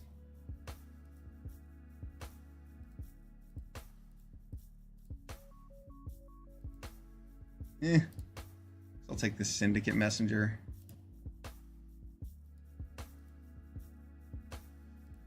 Dreg Mangler here. Storm Chaser Mage, maybe? No, I guess Bloodfire Enforcers fits. I'll take Storm Chaser.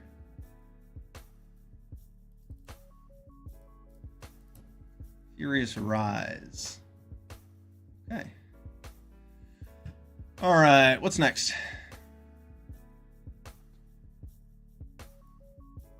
Naya Gates.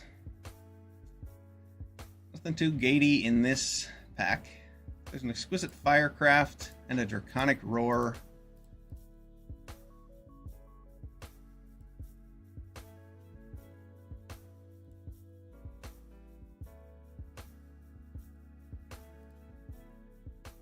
I think I'd rather just have Draconic Roar over that Exquisite Firecraft, to be perfectly honest.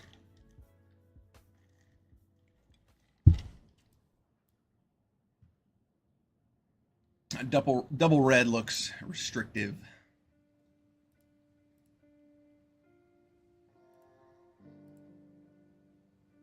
District Guide, Crawl Harpooner, and a Boulder Salvo.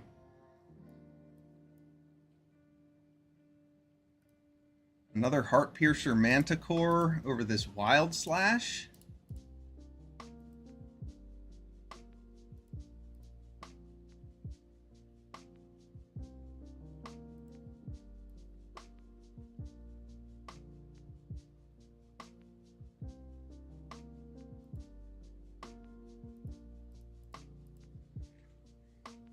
Guild Gates for the Chromanticore.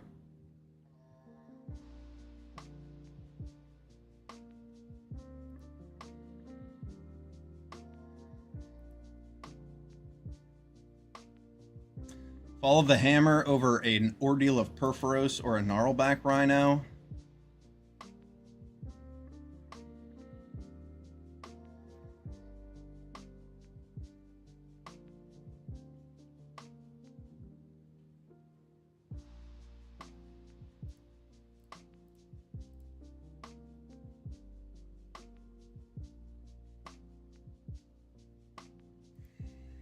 Yeah, I'm going to take that. I don't really want Burning Anger for this deck. Tithe Harvester. I don't really have any access to black mana, though. McKindy Slide Runner, probably. Since I don't have black immediately available. It's only pack 2. I have these District Guides and a Pilgrim's Eye. I should probably just make black immediately available.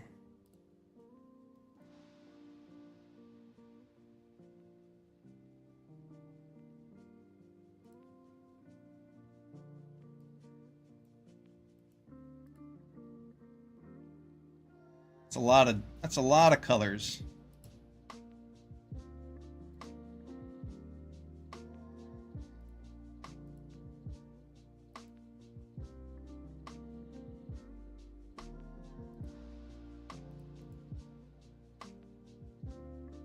Yora's Follower. I mean, it looks like it fits my theme. The blue is not a color I have in my collection yet. There's also Pulse of Marasa. Card actually ends up being pretty good.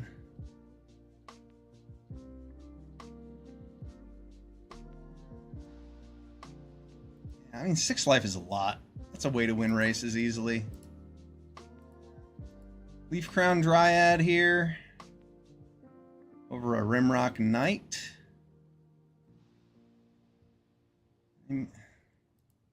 All these black-red cards getting passed to us.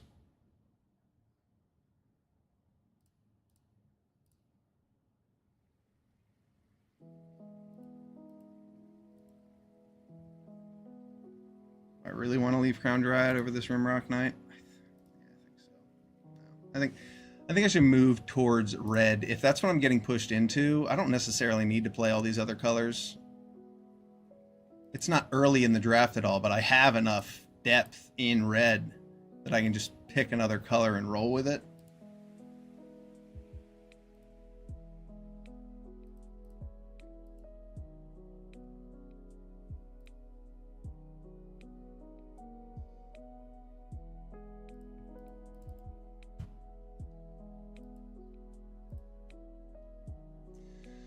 Humble Defector doesn't really work with Heart Piercer Manticore. Do I have anything else that sacrifices?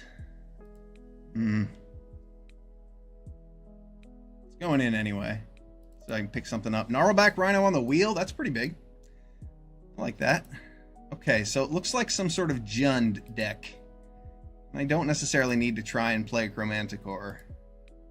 Let's see. Red, green, white. I don't have free access to black mana yet.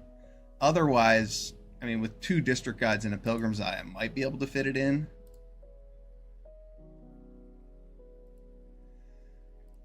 See a Wild Slash. It's looking like the card for us.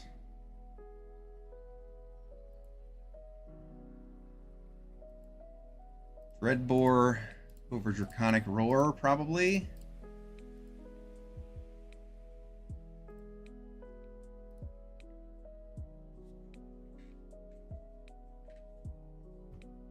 Oh man, what are the chances I could wield the Dreadbore? Probably 0.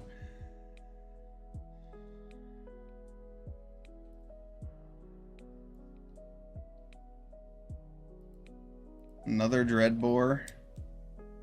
Alright. This is 23 cards. I think you can do a little better.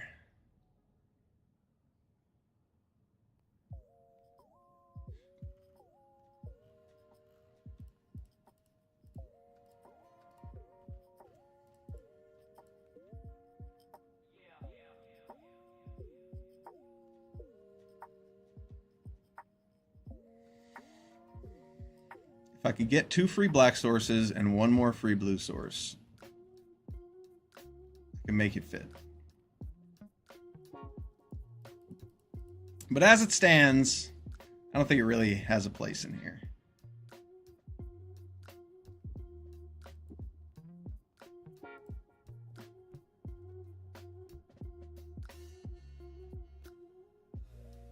However, Golgari Guildgate looks like exactly what we need.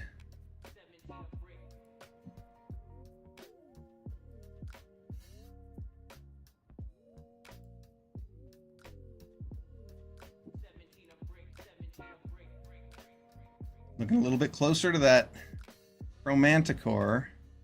Though I wish I had taken that Leaf Crown Dryad over this Rimrock Knight.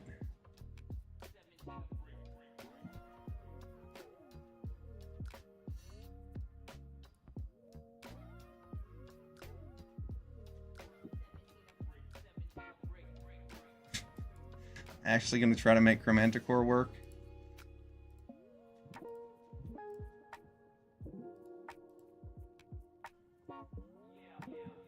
I wanted a land that wasn't white-blue. I guess Nessian Asp is... Let's see, can I do it?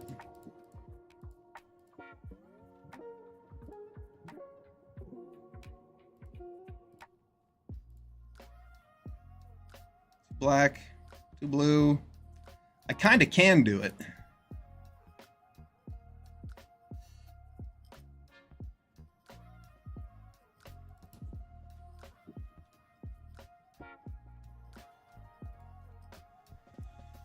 The Silica Screecher looks like it would be a good fit for this deck.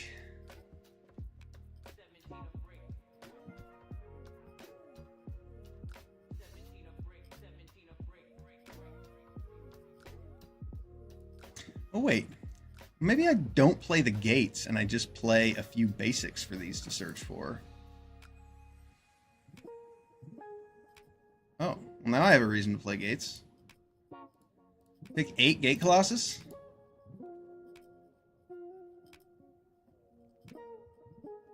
Yeah, why not?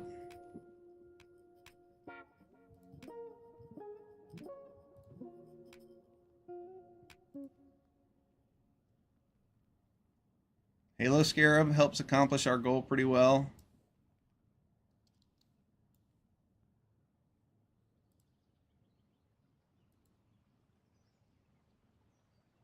But Blood Scrivener is good.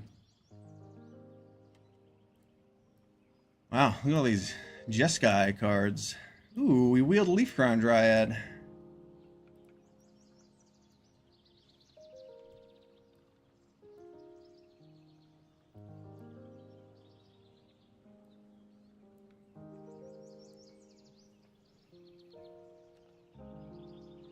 This looks like quite a pile.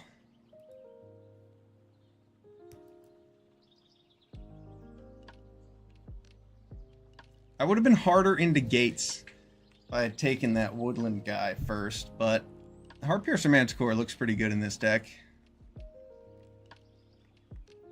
There's far too many playables, though, so we're going to have to cut some cards.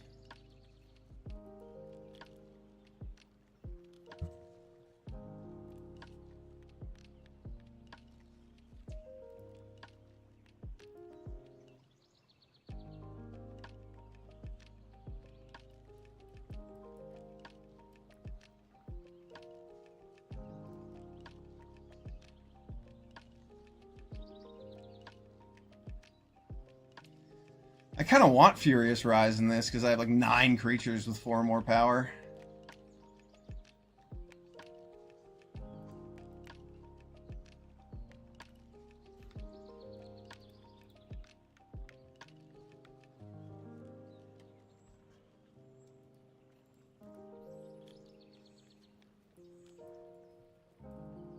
Three white, 2 blue.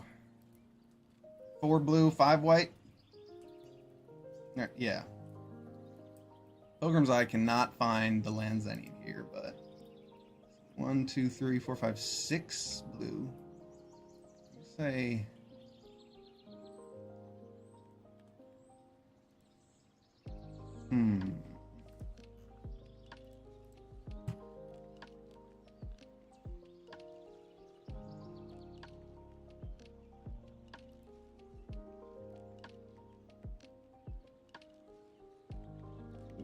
3, 4, 5, 6 green sources, 6 red sources, 5 black sources. Man, that looks terrible.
I guess 6 black sources is, or 5 black sources is fine with these district guides. 1 more green source. 6 red sources seems low.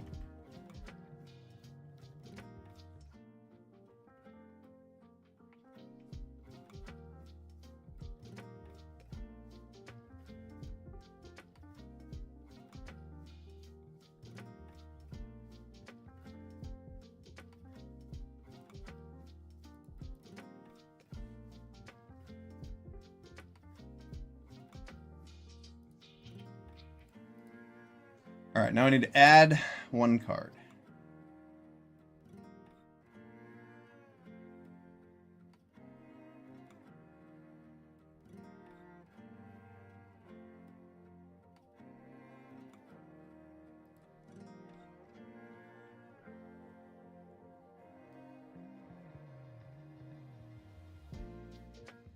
Greg Mangler is pretty good, and it is my main colors. I should probably find a way to get it in here.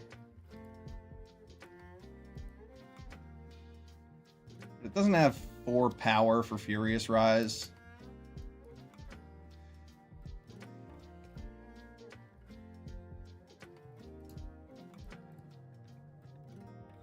Yeah, this looks good to me. I mean, it looks okay. My mana base is kind of bad.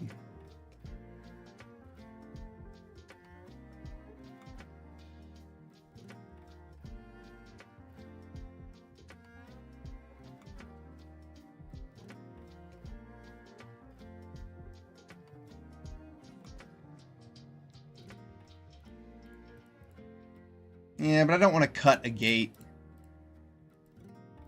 Even though I have an extra white source because I have Gate Colossus.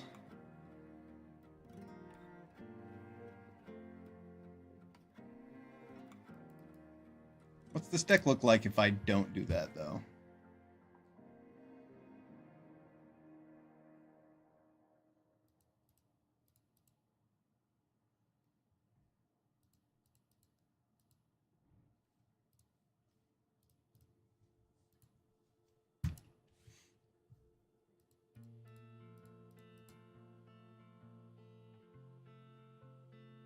Seven, 6, and 6.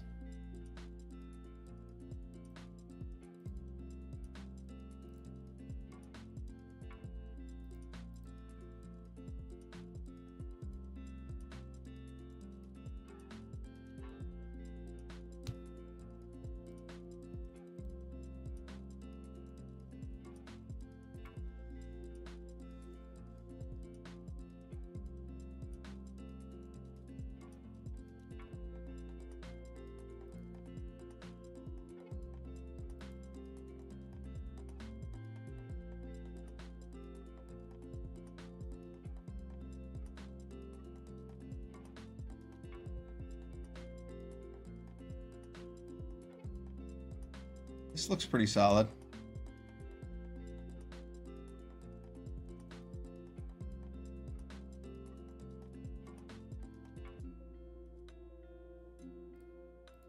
But I think this will be more fun. So we're going to go with the gates.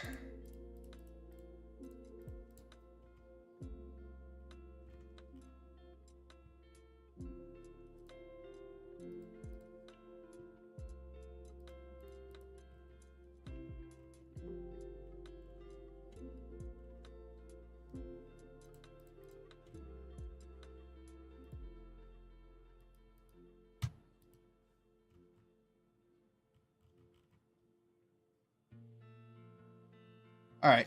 This deck looks like a pile, but I think it's going to be fun. Pilgrim's Eye is not going to help with Chromanticore, but District Guides will. And, you know, if it goes way too poorly, we can always cut these gates and go with something a little more consistent. Drag Mangler, Nessian Asp instead of Chromanticore and Gate Colossus.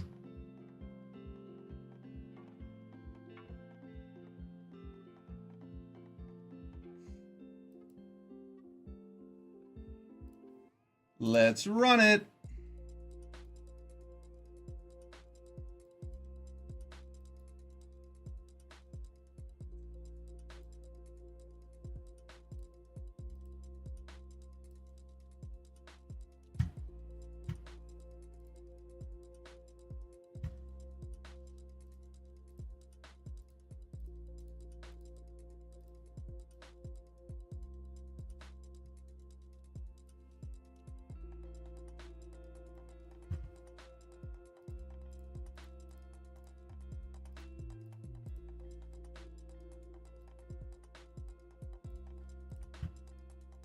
Looks good.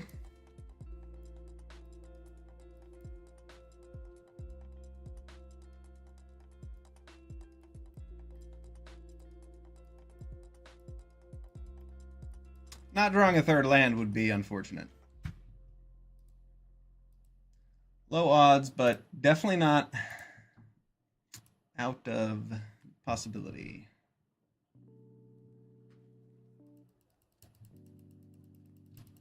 Yeah, really need a land for our Pilgrim's Eye there. It's pretty bad.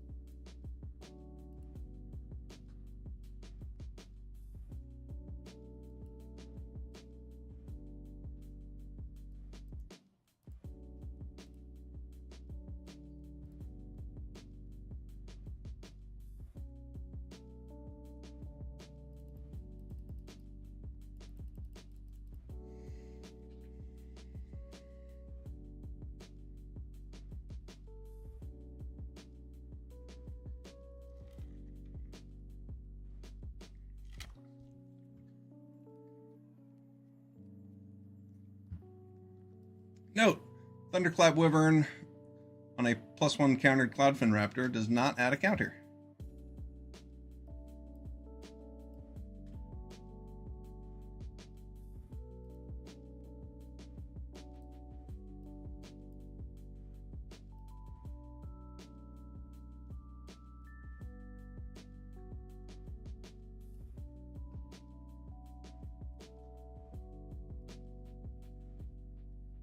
Ooh. You didn't leave up mana to save that?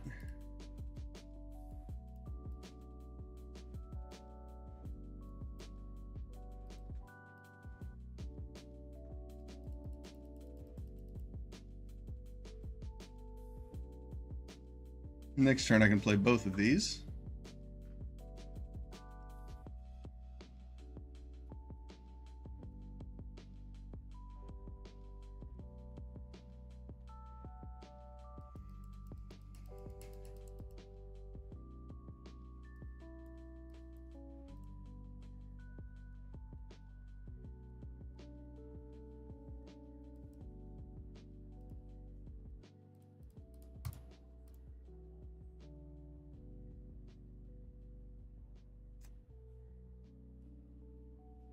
Very strong.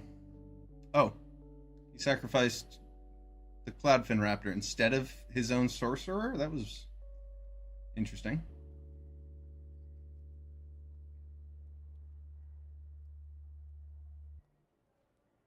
Wow. Oh. Unexpected.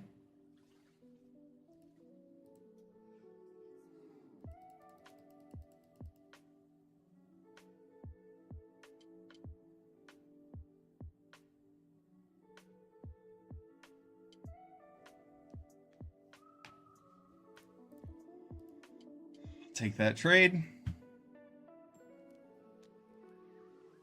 I not cast that spell.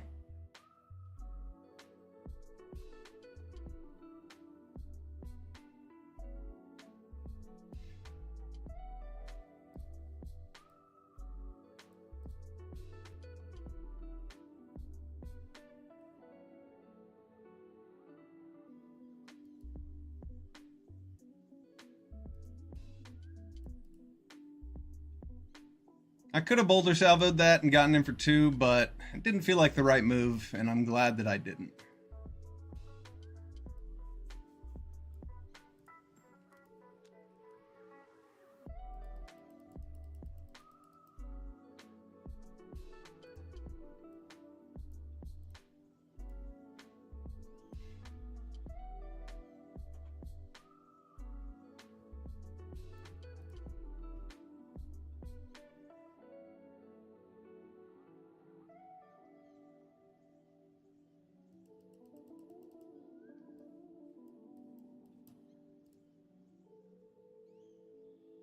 That was a good top deck.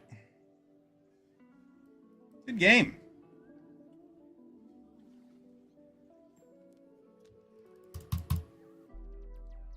Nice.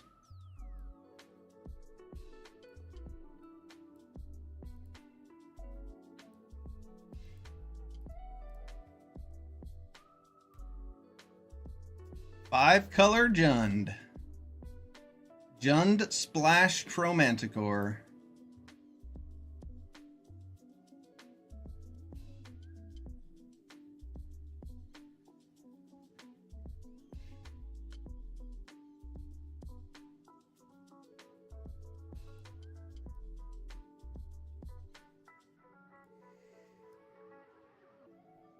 Selesnya Guildgate does not help me cast Dreadbore.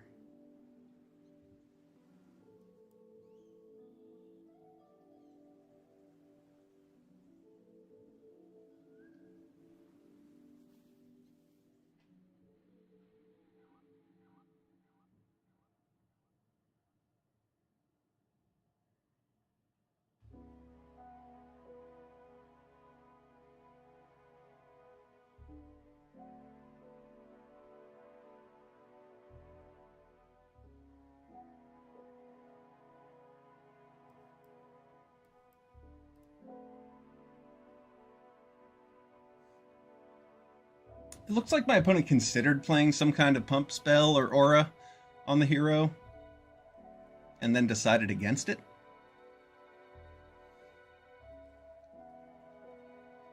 I wonder why. Perhaps they have Knightly Valor for this turn.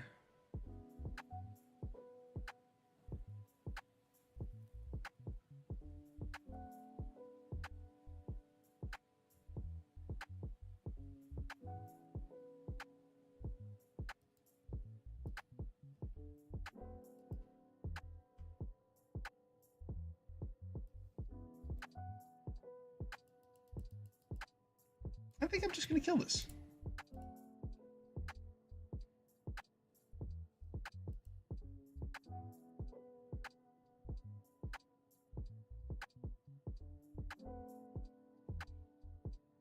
I need blue mana for the Chromanticore.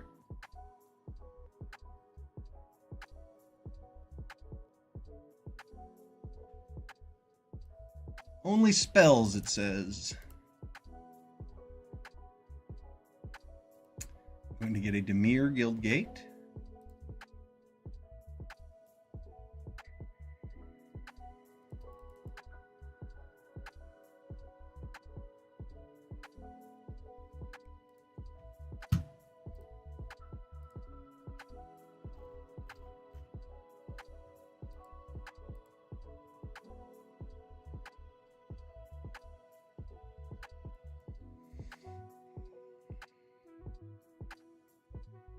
Oh.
God damn. Another Nessian Asp? Way too much toughness. There's actually nothing I can do here.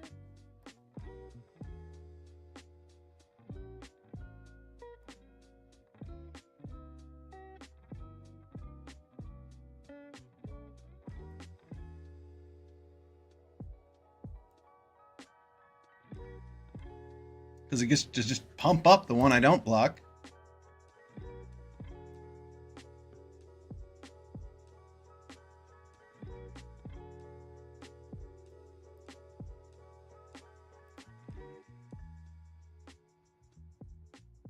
And if this Gate Colossus cost 4, it'd be a different story. I have any idea what to do.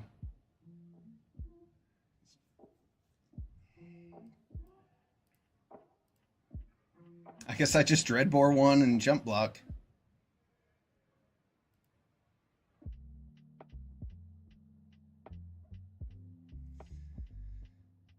What a disappointing way for this game to end. Man, he just kept dropping 5 toughness creatures. I mean, that Fiendslayer Paladin can't be the target of black or red spells? Absolutely nuts.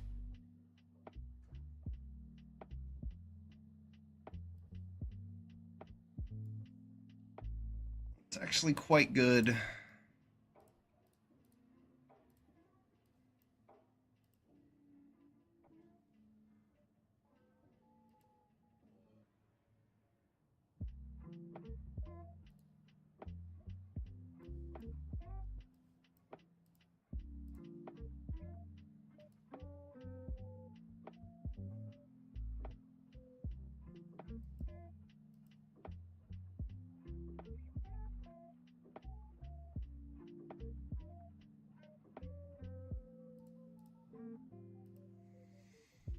Somehow double spell.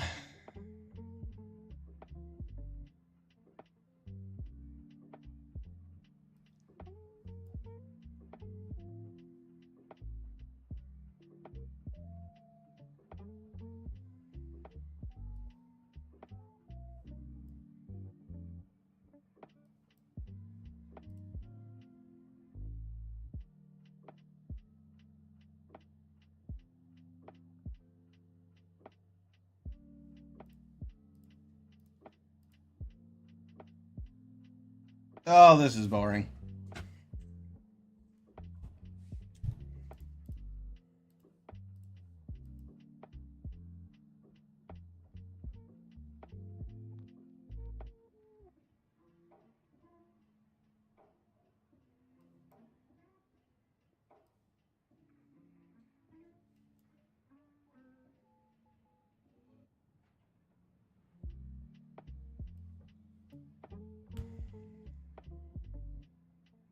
Two, three, four, 1, 2, 3, 4. Damn.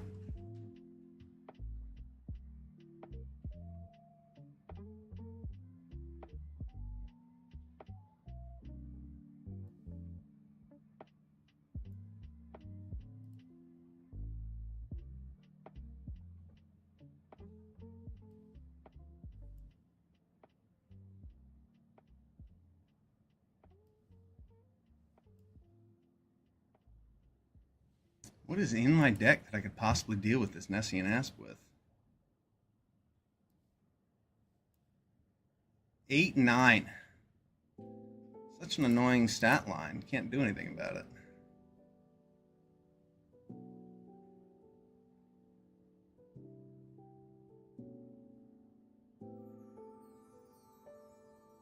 Get me up to 7 at least.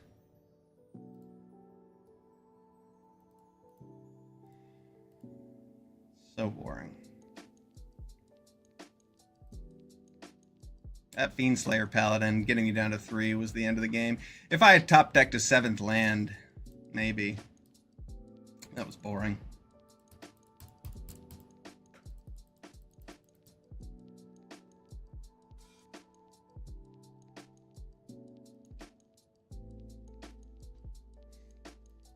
Could have gotten Chromanticore out a much earlier turn. That would have been the best play.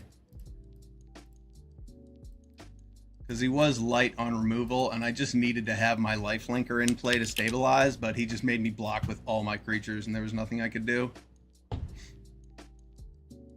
Having a Chromanticore out earlier would have been fine, but I wouldn't have been able to get through the Nessian Asp as just a 4/4. So that was difficult to navigate. Our opponent was pretty lucky. The cards did not come together for us.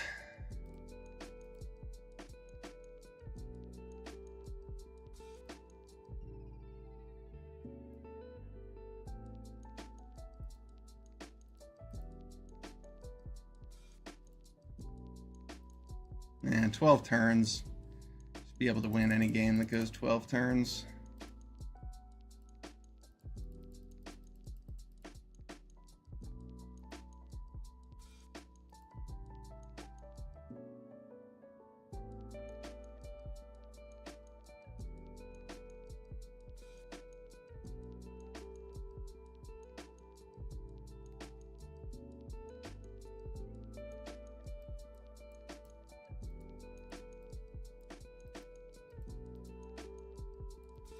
Alright, so I guess I needed to just drop Chromanticore once he had played the Fiendslayer Paladin.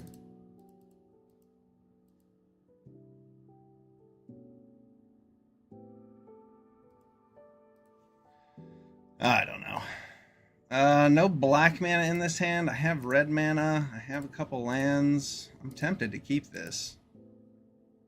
I'd like some black mana too.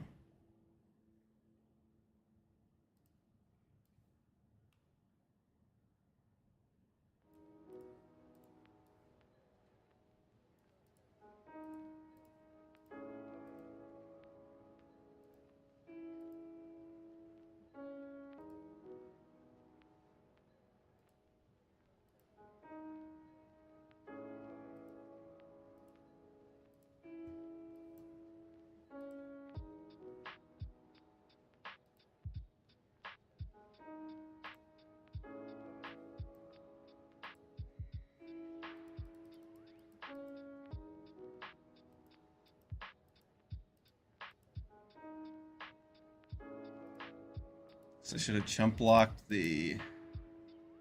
Yeah, I needed to chump block. I'm still obsessing over the last game. The Fiendslayer Paladin with my District Guide instead of going down to 3. That would have been the answer.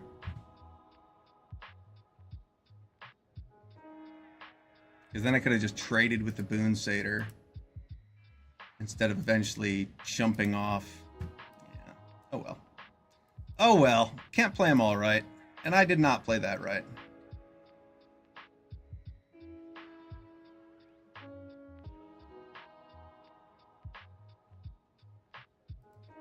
Come on, deck. Treat me a little better than that.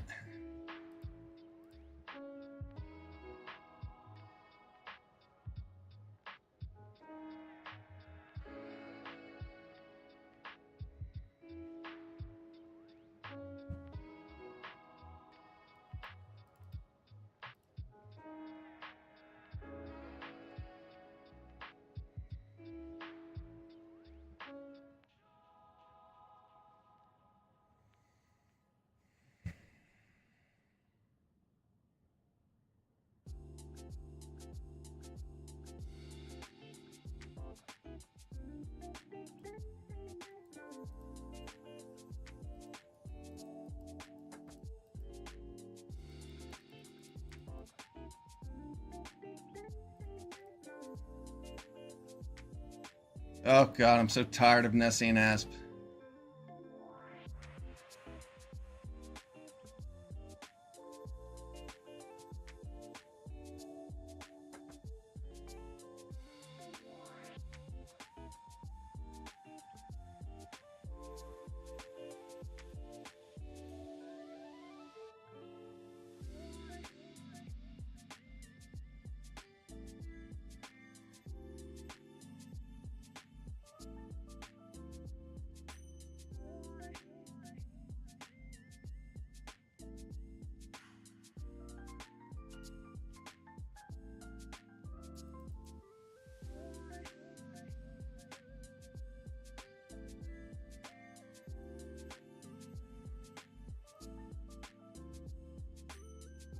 Why would you block there?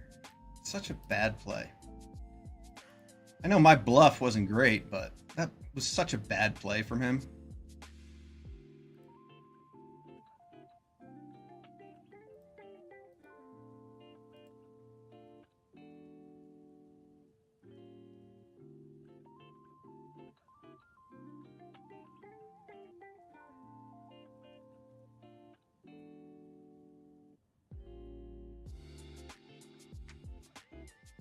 Guild's deck makes a lot of cards.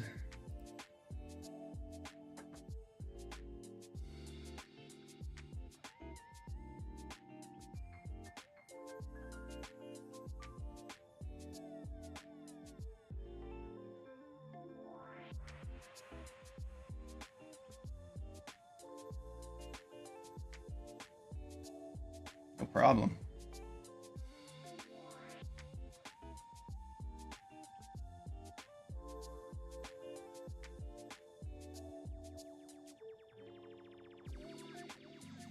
The problem is that I don't get to cast the card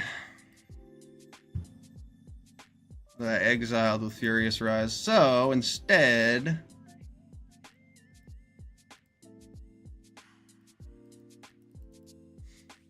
we're going to get a few bodies on the board.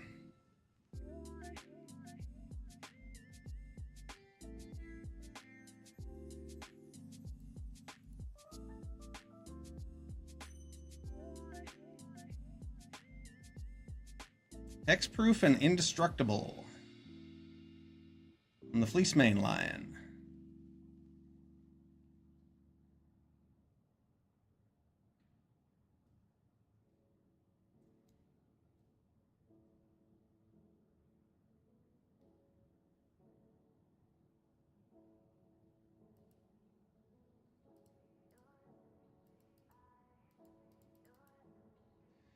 Very well may have a counterspell.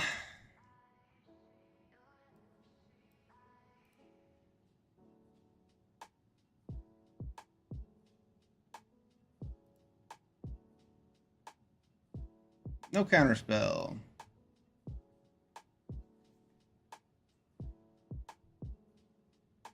Boulder Salvo looks notably bad against Fleece Mane Lion.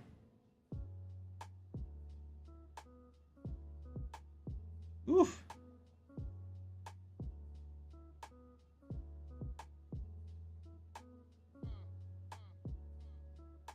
Looks like our opponent has some good attacks.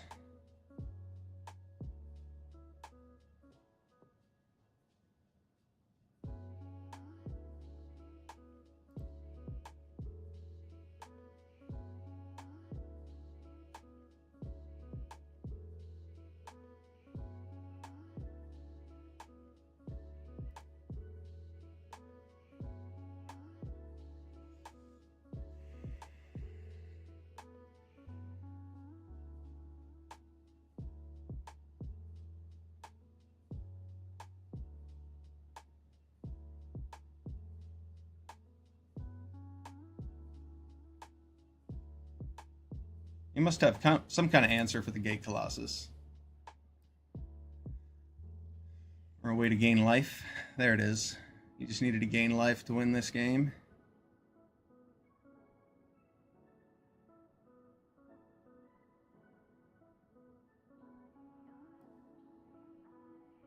Seven. Okay.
want to keep this Wild Slash back.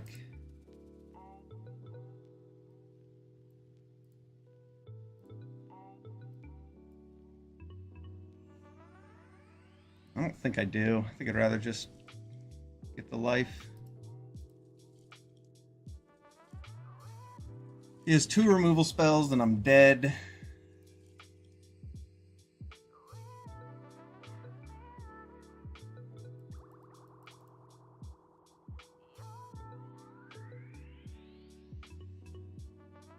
Now with Wild Slash, Manticore, Gate Colossus, I have lethal.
If compulsory arrest too.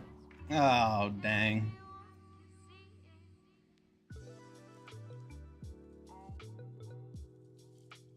Yeah, I don't know how we beat Fleecemane Lion. Bit too good.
Ah, fuck.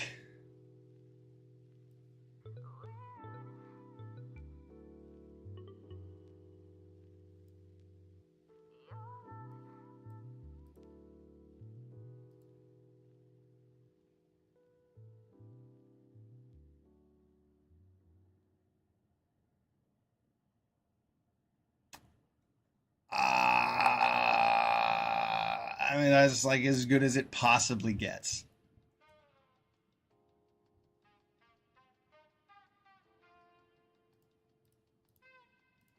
That is, I mean, wow.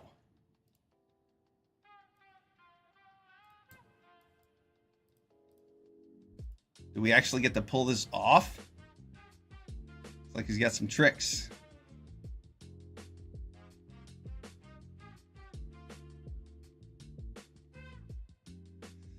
That'll do it.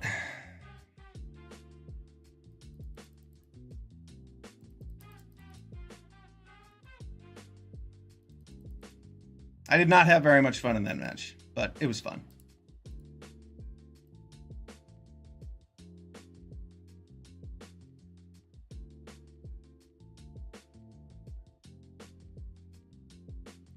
Okay, so let's learn from our mistakes here. And I mean, the mana hasn't even been that bad. Getting rid of Chromanticore does not even improve my mana base. I get to play one extra source of a different color. That's it. I don't think that's worth it. I think Chromanticore is actually good enough. Our opponents have just been going over the top of us. That Guild Summit to draw 27 cards was a bit much. We had that game.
Excellent.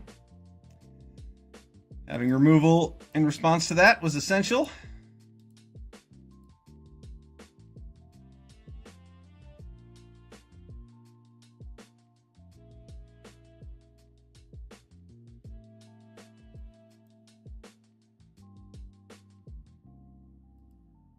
All right. What else you got?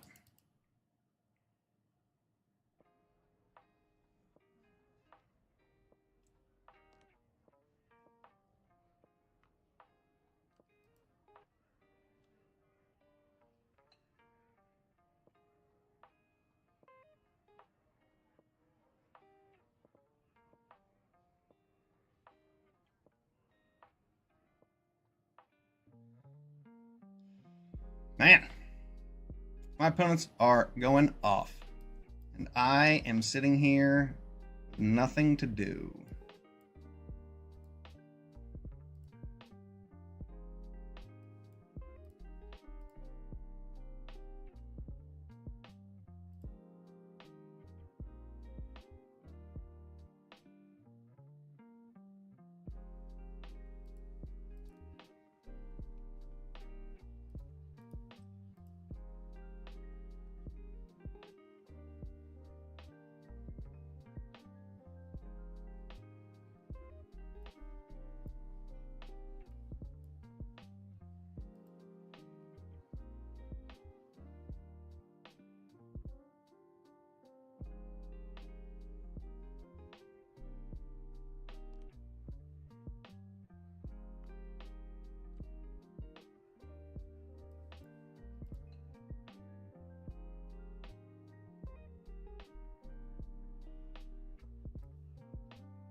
Ardenvale Tactician.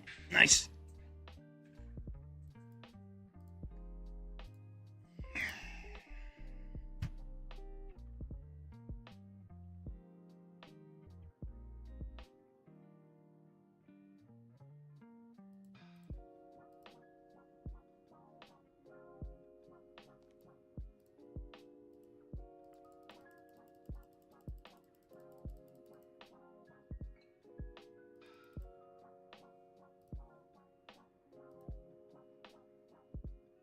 Damn.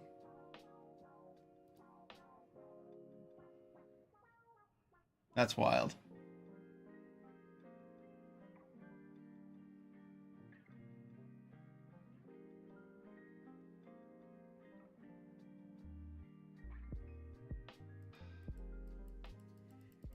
I just have to hope he doesn't have an extra point of damage.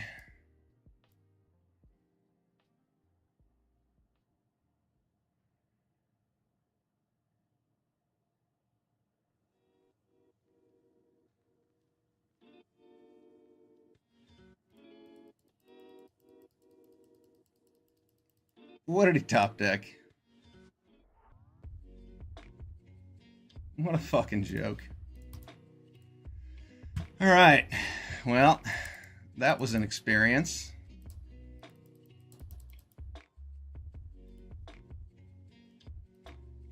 Okay. Well, we're going to take our 1 and 3 with our tail between our legs and pack it up. Good games. We got a trophy, and then we got shit on, so we didn't make Mythic, but 5 more wins, and we'll be in Mythic tomorrow. Thanks for watching. I'm Felonyus. We had some fun playing Magic today. See you next time.